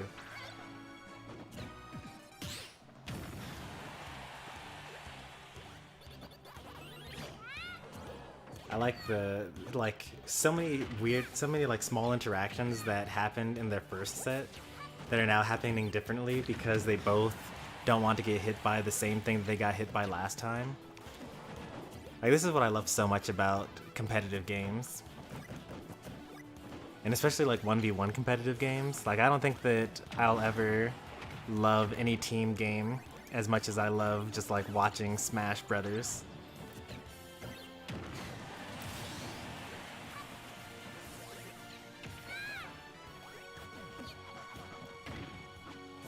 I think they meant to turn around there, but it wouldn't have worked anyway because they have too much rage.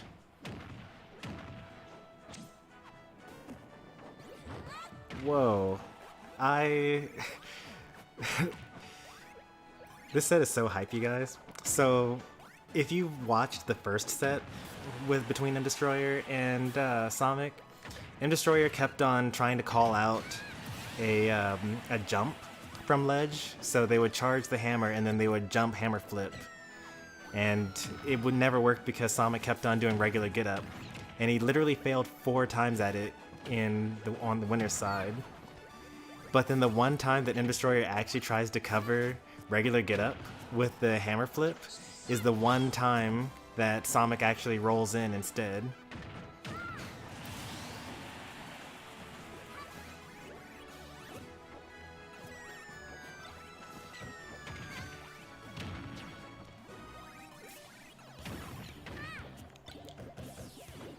I also kind of like that at this point I hardly have like, you know, advice to give to either players. It's just like, I'm just watching because this is actually that interesting.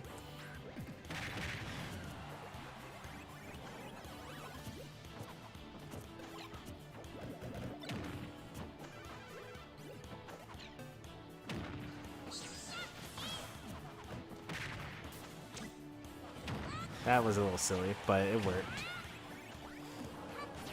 That's the one thing the M Destroyer does that's like bad, but you know, it's like a character or like a player specific thing. Is the random hammer flips.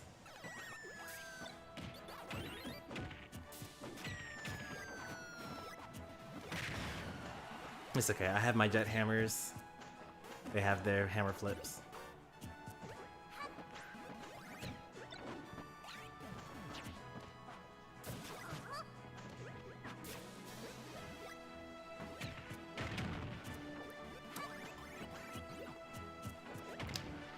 The next thing that we need to worry about, by the way, is Sonic not using forward smash to break Hydrant. Like, that's gonna be a really difficult thing to try to work around. Because, you know, if you notice from the previous set, most of the times that he was getting killed was from a dash attack after using forward smash on the Hydrant.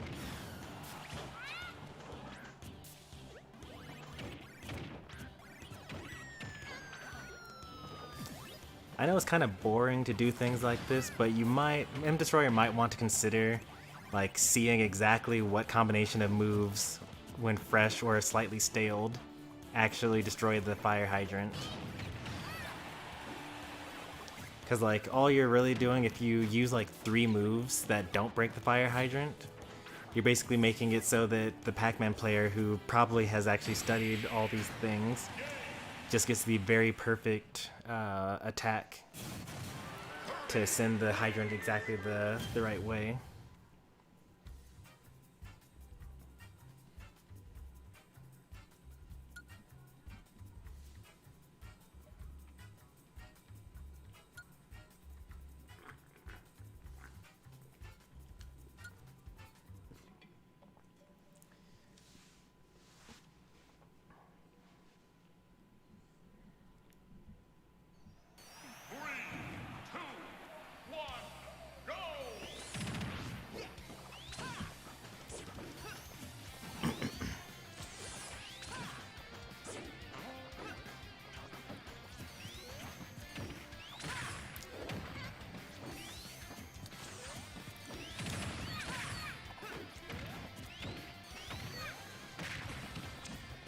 I wonder how often Sonic plays Sonic against Kirby.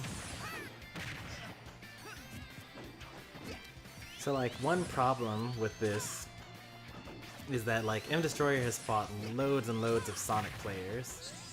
That's probably the most common character at TL Baker's channel.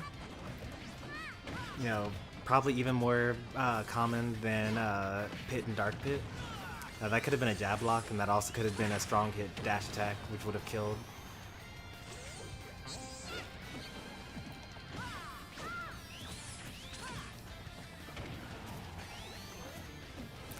That probably was the right answer.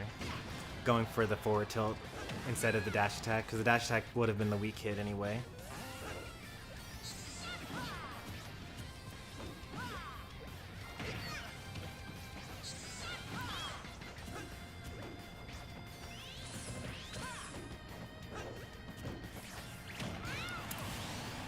In Smash 4, Sonic was actually considered Kirby's worst matchup by a lot of people. Probably wasn't actually his worst matchup. But as a result, a lot of Kirby's actually were really good at the Sonic matchup specifically, because it's pretty important to practice against your worst matchup.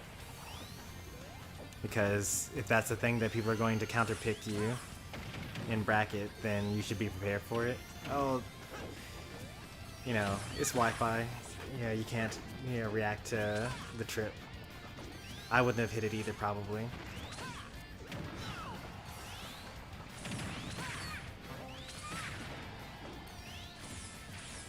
I think that in Smash 4, this actually isn't that bad for Kirby.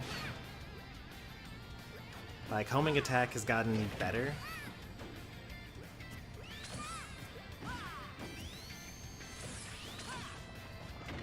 Maybe that should have been a dash attack.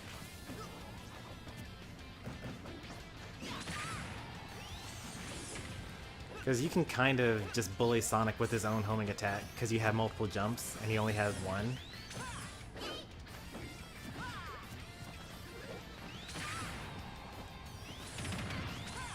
I guess honestly just worth spamming it.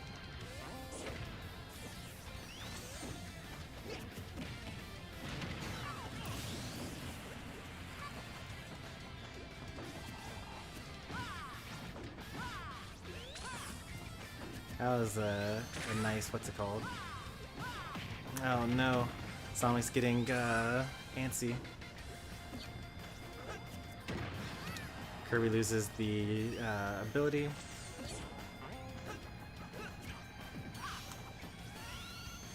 There's way too much swinging. Like, that up smash made no sense.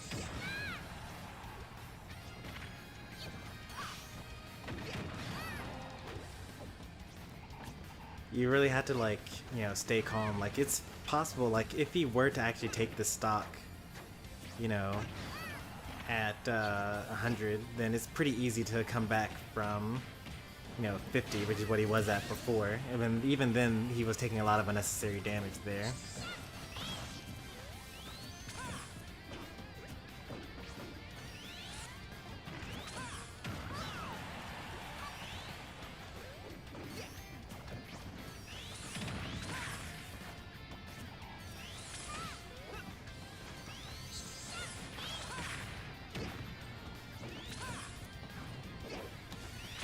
It's hard to tell which way he's gonna go. You really have to like read it, because if he hits your shield with homing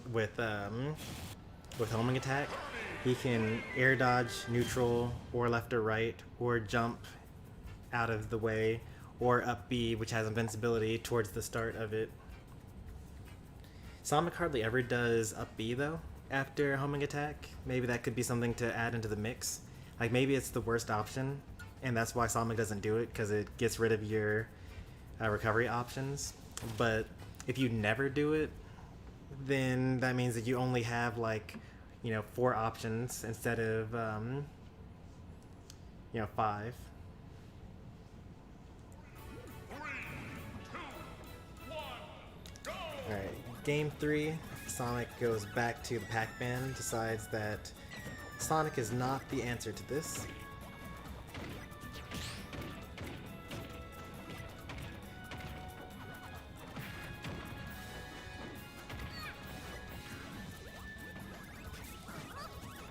Red Destroyer is doing a lot of things right this tournament.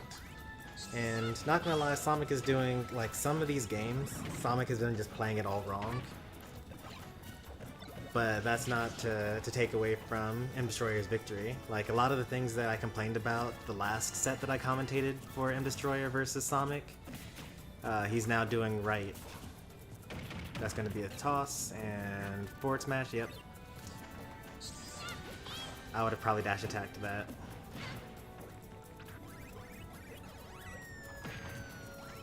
Because also a lot of these things are like not necessarily things that Sonic are doing wrong. They're the things that he always does because they're good generally. But if you use it enough times, then even a good option becomes a bad option.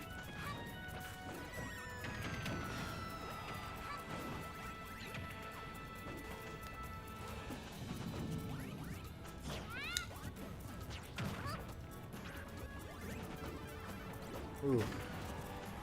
More tilt attacks. It would have been fast enough to actually punish that.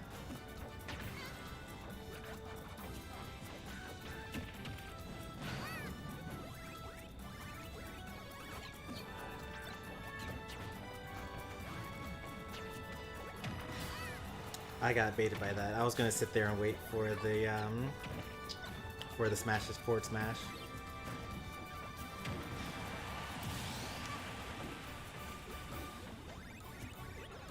A lot of people talk about like reaction time and things like that, but for Super Smash Bros., most of it is actually anticipation. It's not really reaction time.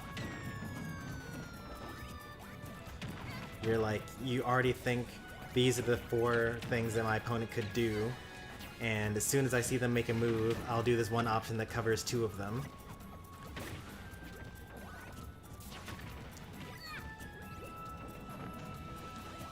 And a lot of being a better player and, like, you know, having these quote-unquote reads is more so,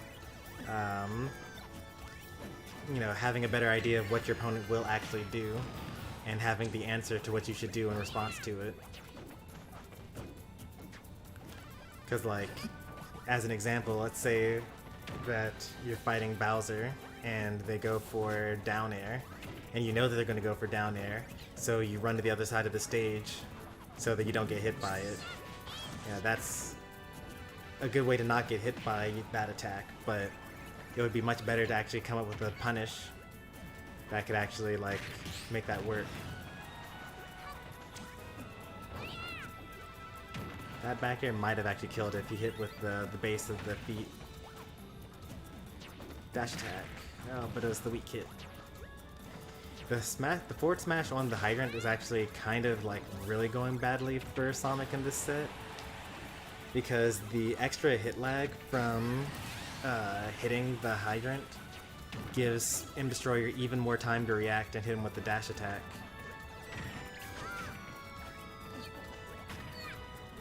Alright. This is still kind of even. You just need to, like, not take too much damage. I like the ledge trump attempt.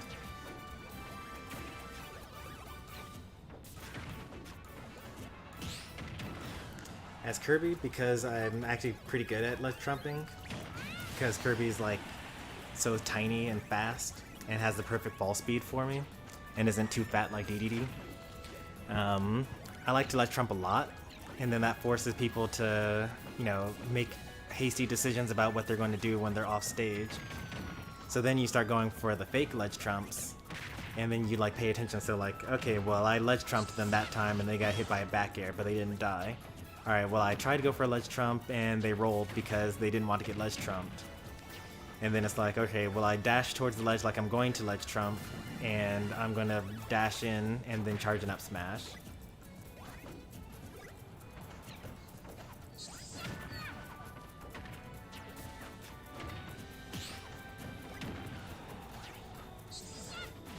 Oh no. Right into the forward smash. I mean, on the other hand, you know, it's not like you can just, like, let Sonic, you know, drop a hydrant for free.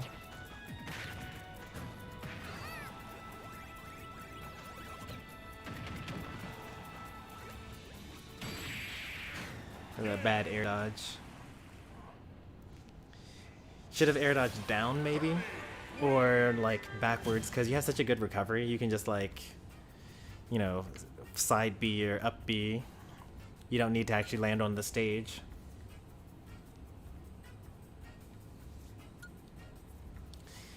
And M Destroyer is our winner.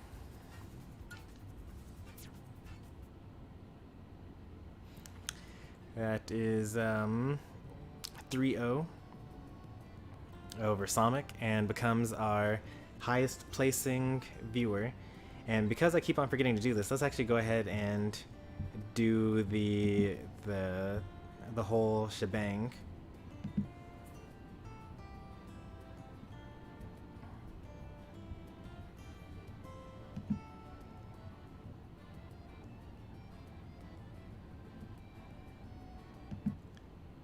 Alright, so here are your participants for Stormy Sensei Summer Smash Fest number 7. In first place, you got M Destroyer, who actually is interesting. So the prize for winning these tournaments, or for being the highest placing viewer, is that for the next week, you don't have to leave the arena when I make one. M Destroyer is probably the person that has used that the most, because yesterday during the stream, so this is like a week later, we're watching all the replays, but yesterday, M Destroyer stayed in the arena for quite a while. It was like an hour and a half or so. So the person that has made the most use out of their prize. In second place, we got Sonic, In third place, we got I Like Pie, who lost to M Destroyer and to Sonic. Sonic only lost to M Destroyer, I believe. Royal, who lost to Sonic and I Like Pie. And then Chomper Be Chompin', who lost to Royal and I Like Pie for 5th place. Small crowd this time, but hey, you know, we actually got all the sets going, and we had a whole 2-hour tournament, even though the streamer wasn't even there to stream it. So I think this is great. Shoutouts to my admins, my tournament helpers. I Like Pie, Doyo, Sonic, Chomper. None of these VODs would have been possible without them. So thanks to them. And we got a tournament tomorrow, so stay tuned for more of this. We will stream the whole event on Friday starting at 6:30 about 22 hours from now.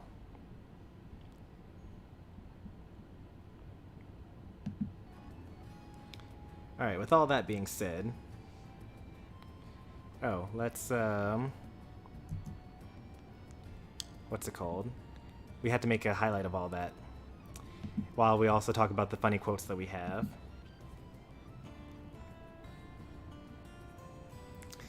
Alright, an oldie but a goodie. I love quote 3. It's one of my favorites.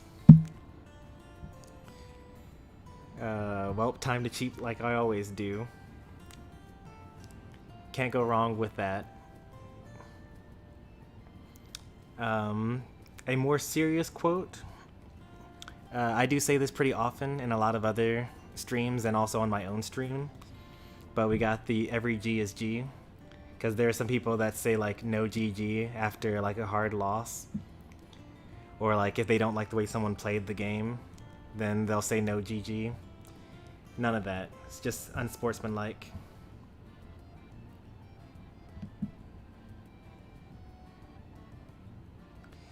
So, okay, so this guy's immune to death. Yeah, that's a Bravely Default 2 quote.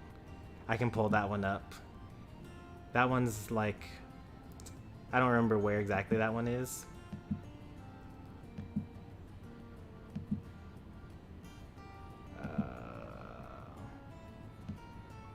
It's about there, alright. Also, we're not suicidal. Yep, that's another good one. That's from Cat Quest, I remember. We were trying to decide whether we were at level like 50 or something like that, and we were trying to decide whether we wanted to go into the level 200 dungeon.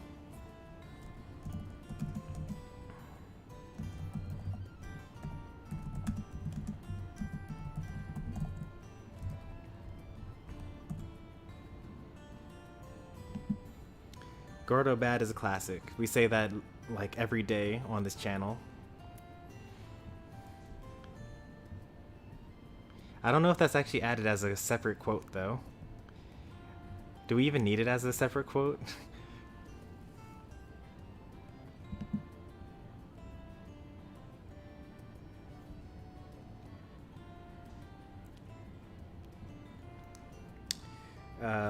So...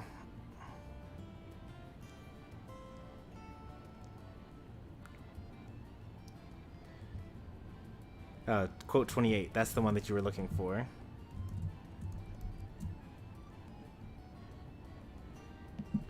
Hey there, Miles, welcome. Or welcome back, actually.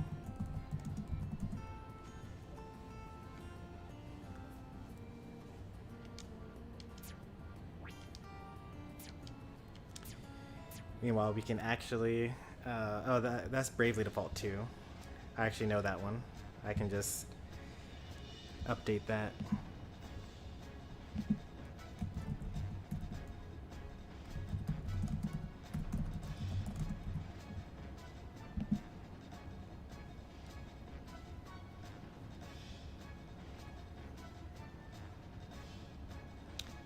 No worries, just got ran over. No big is Jet Set Radio. That was a good game. Very short. Disappointed. Well, I'm not disappointed how short it was. Breakfast Meats is a smash term. That's what I call Game & Watch's Neutral B. Because he literally throws breakfast meats at you. Oh, that's just cheating? I like that. That's probably Bravely Default 2. That sounds like something I would say during Bravely Default 2.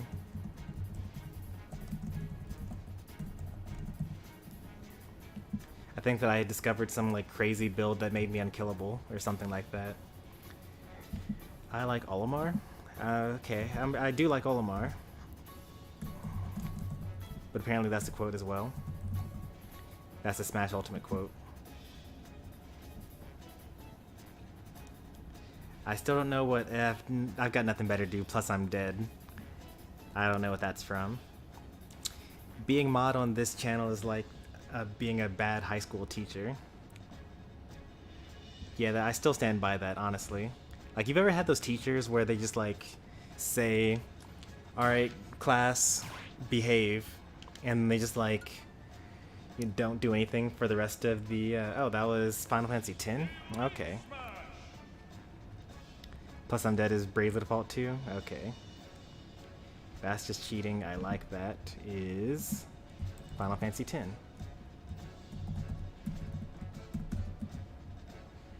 Let's see. Do I put that as FFX, or do I type out Final Fantasy X? Or do I type out Final Fantasy X? FF10? No, that doesn't, that's just silly. I wouldn't do that.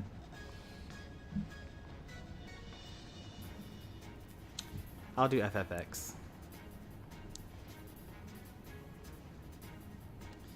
And this one is plus I'm dead is Bravely Default 2.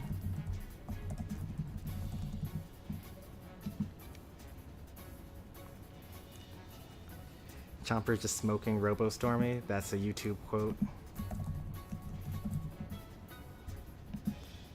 And I'll also put YouTube as the game for being mod on the channel, like being a bad high school teacher. Doesn't really apply to any particular game.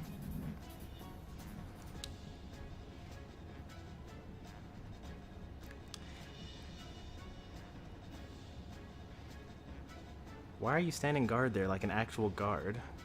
What was that from? Was it like Bravely Default 2?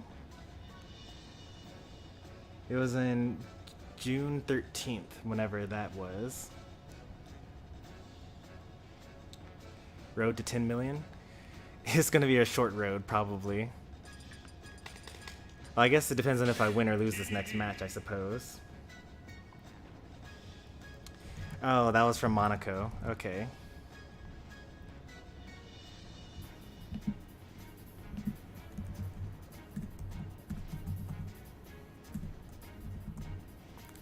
Is that with an A or an O? I think it's with an A.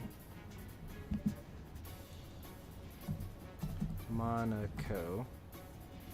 Yeah, it's with an A.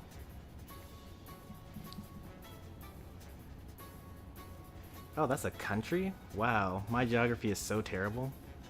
I honestly thought that it was like a French like city, but it's totally like a country. It's a sovereign city-state.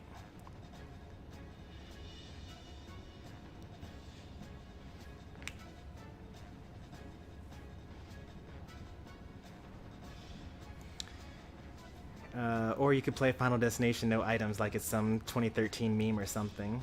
That's probably Smash, right?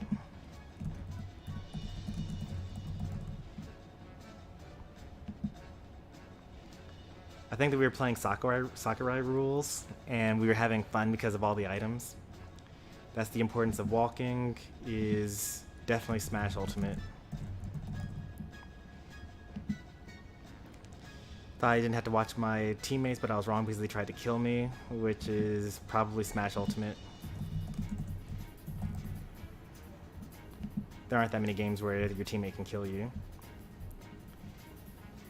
And then there's only one quote that I don't know where it came from. I said it on March 19th, 2021. And it's something along the lines of, and then however well you do, you say, alright, well, that's how well I did. I was probably talking about, like, playing in tournaments, or, like, not getting too upset with your gameplay or something like that.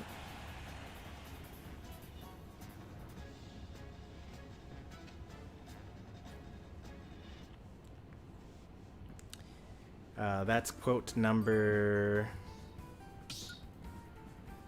18. You were actually the one that added it.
I actually wasn't trying to do that.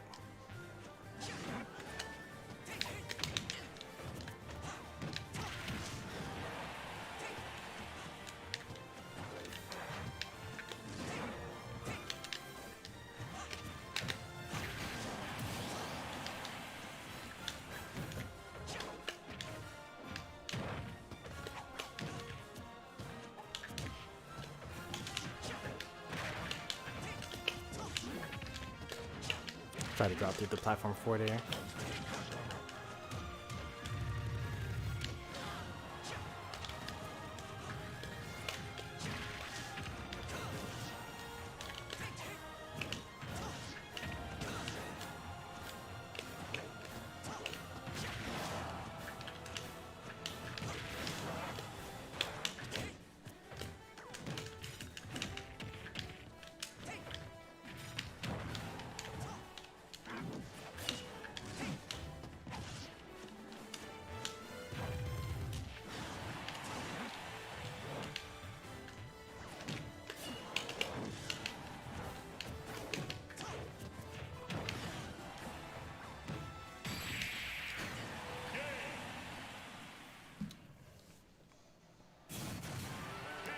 Yeah, I'm able to see who added which quotes.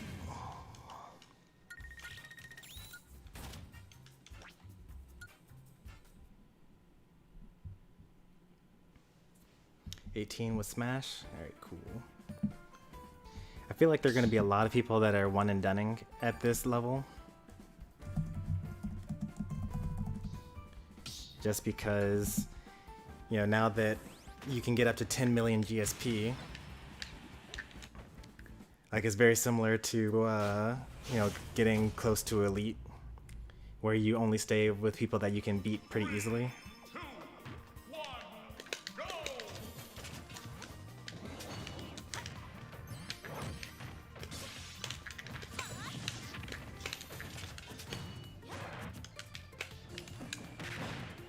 I was waiting for the back air.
Oh, I didn't mean to reverse that.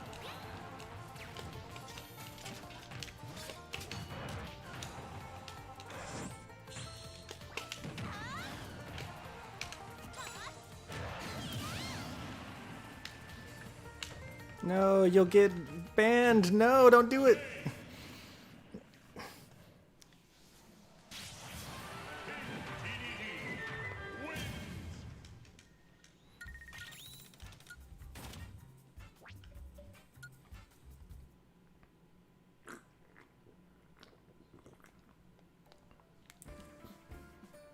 That happens to me a lot.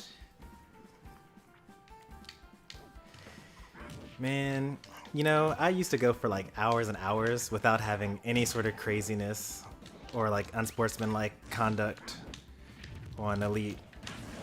But now that you get 10 million,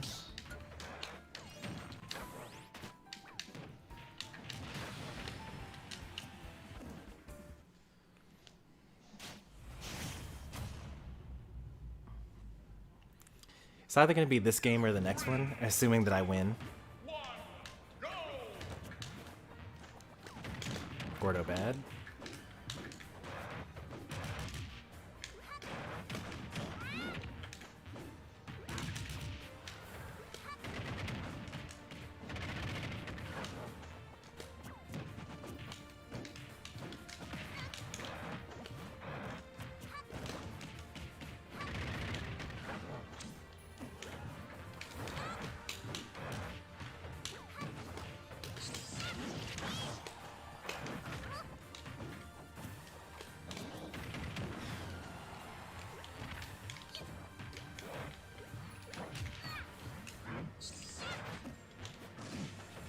I definitely should have gotten that.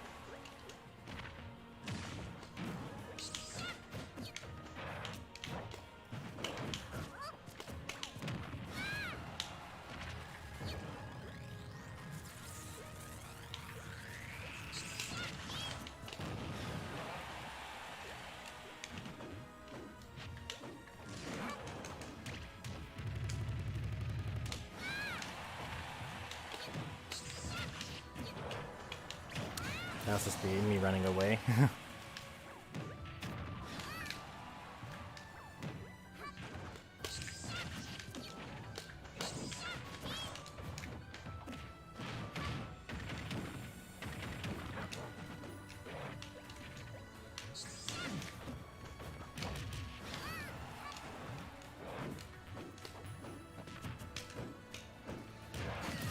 I knew from the last time that he was going to land on the platform, because last time he did as well.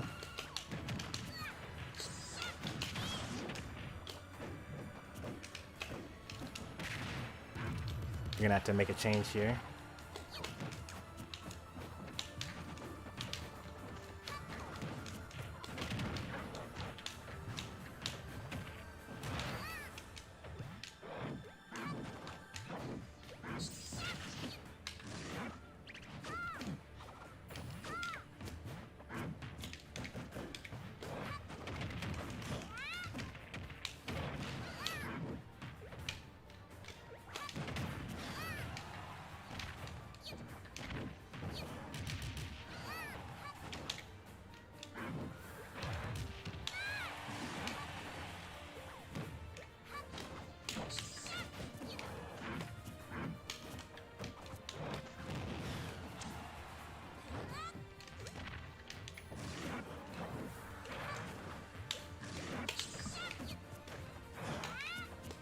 Oh, I read it. Kirby's too short, though.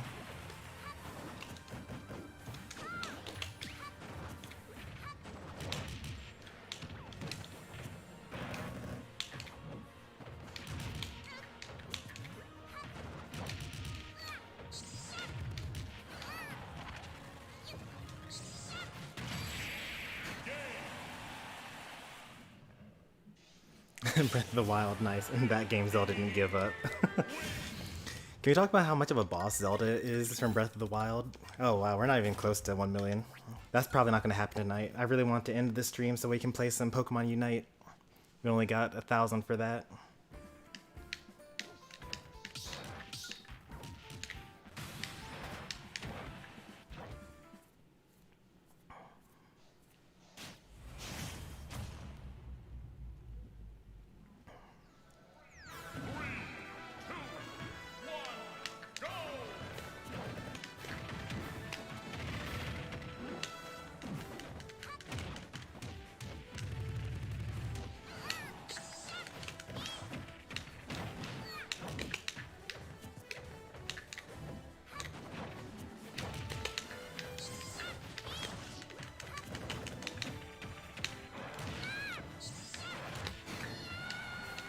Yes, it's free.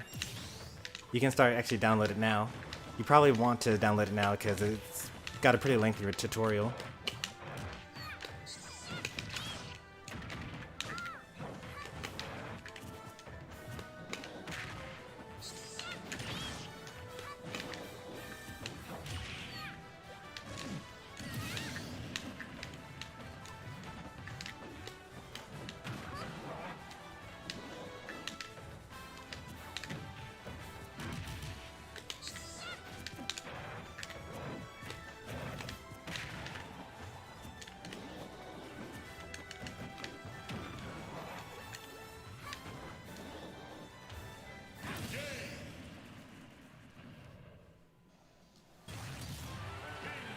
What GSP is elite?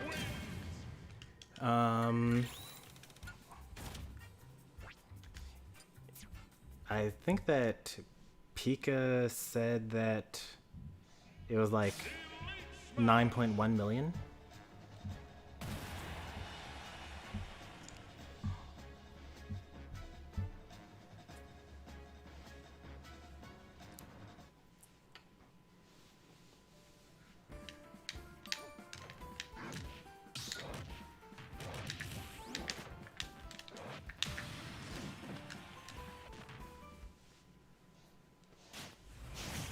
Ooh, Piranha Plant.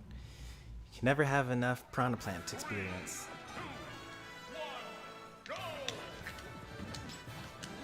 That was a mistake, actually.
There's probably killed me here, right?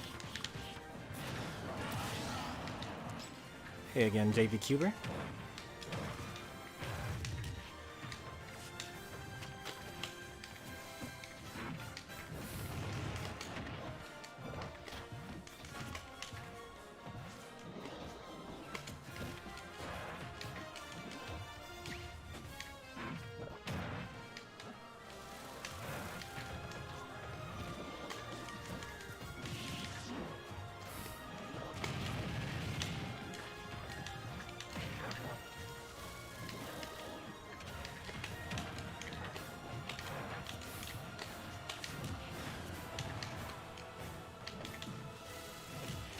Nice tech.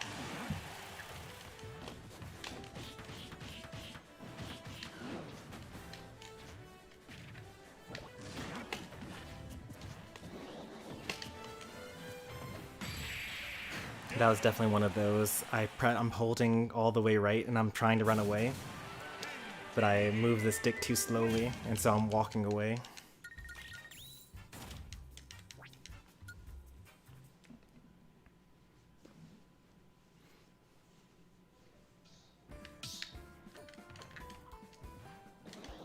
I shouldn't have quit against that Kirby. He was the only one that was willing to rematch me. I'm mostly doing like best of threes here.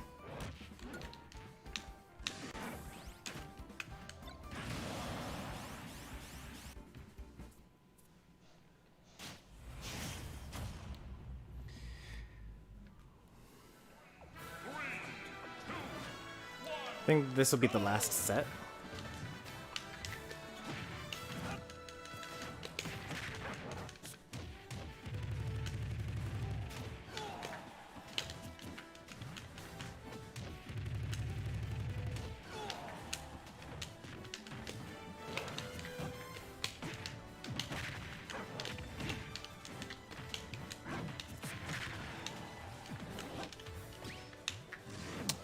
That's just Little Mac for you.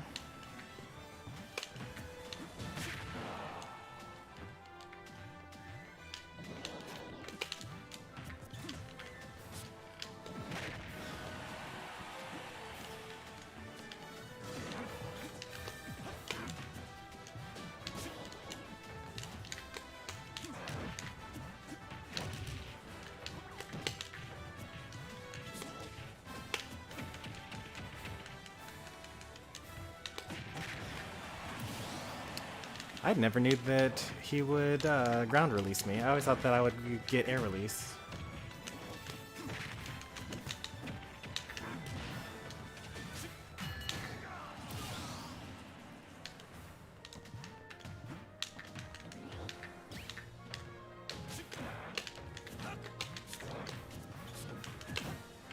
Oh, DDD's amazing grab range saved me there.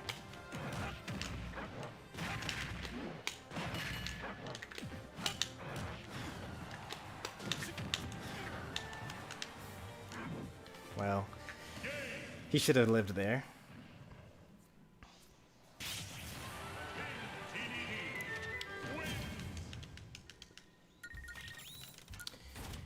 I actually got hit by the first... Oh, so the first one I got hit by, I was like, oh man, I got hit by this up smash. He super armored through my neutral air.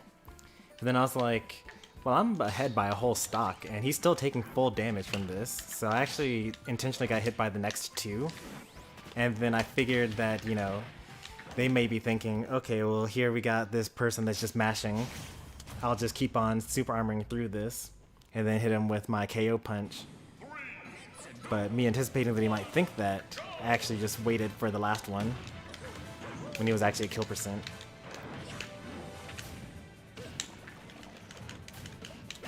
Fireball is so good.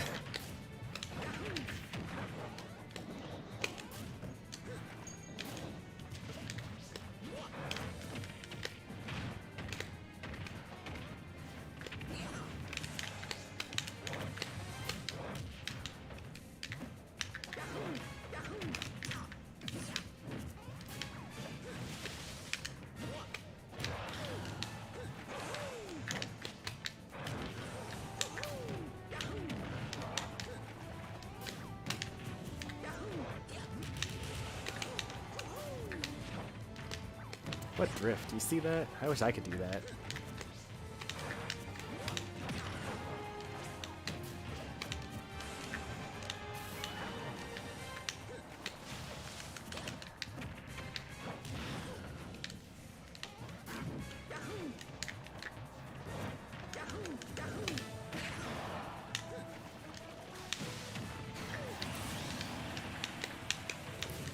I keep on telling people that Fireball is Mario's best move.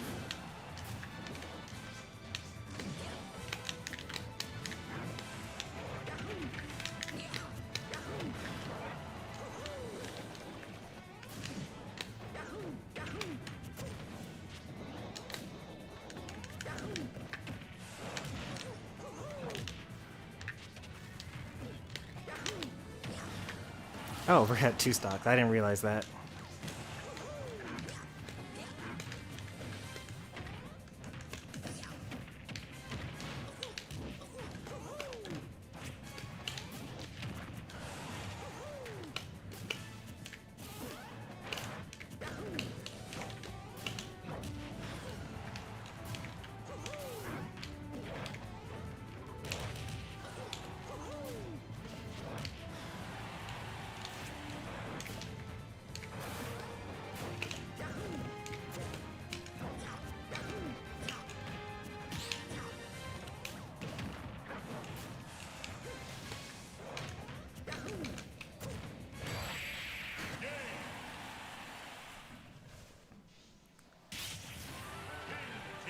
Hey there, Schneidog. Good to see you again.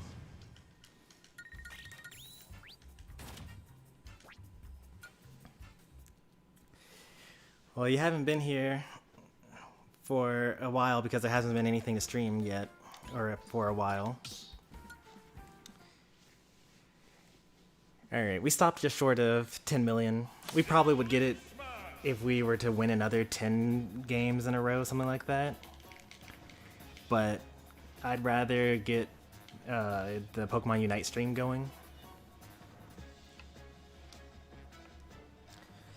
So I actually don't know what I'm going to put for the description for that.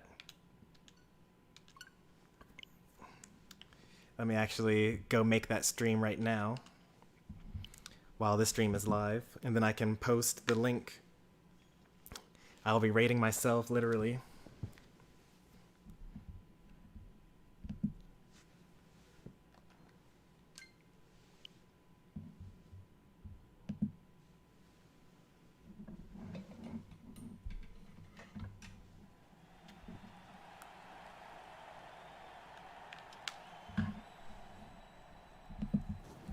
Alright, let's see here.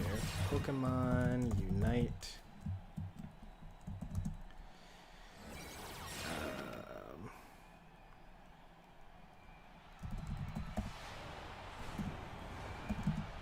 Daily quest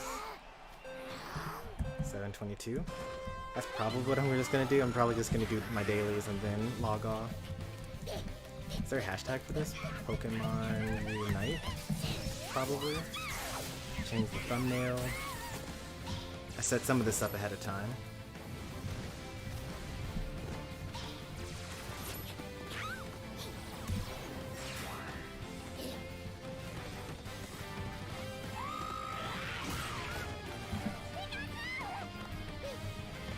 I played some of this last night. It was pretty fun. I went through the tutorial.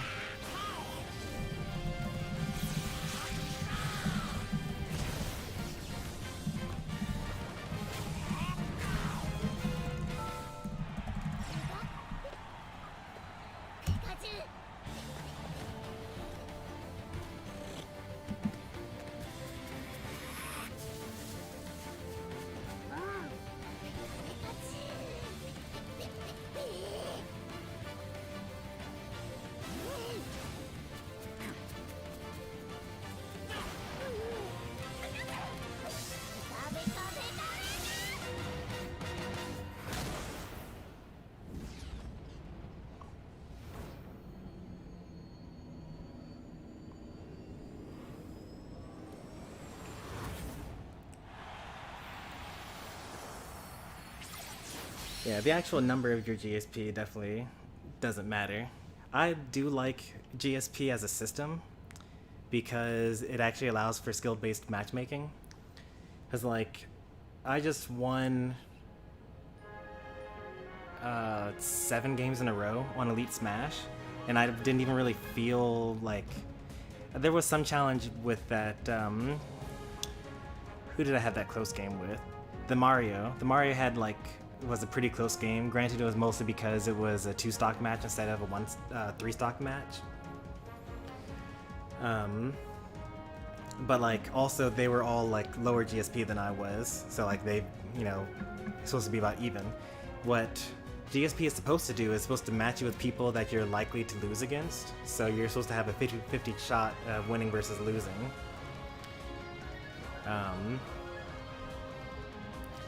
For Glory, Smash 4's like matchmaking system did not have that. So you would just play people that were just like way better than you or way worse than you. But most of the time it was just they were way worse than you. And you just have to spend hours on hours trying to find one person to have some good games with. Like close competitive games. So anyway, at this point in time, I'm going to swap us all over to the Pokemon Unite stream. It's already live on my channel somewhere, but I can't have both of them open at the same time. I'm going to post the link.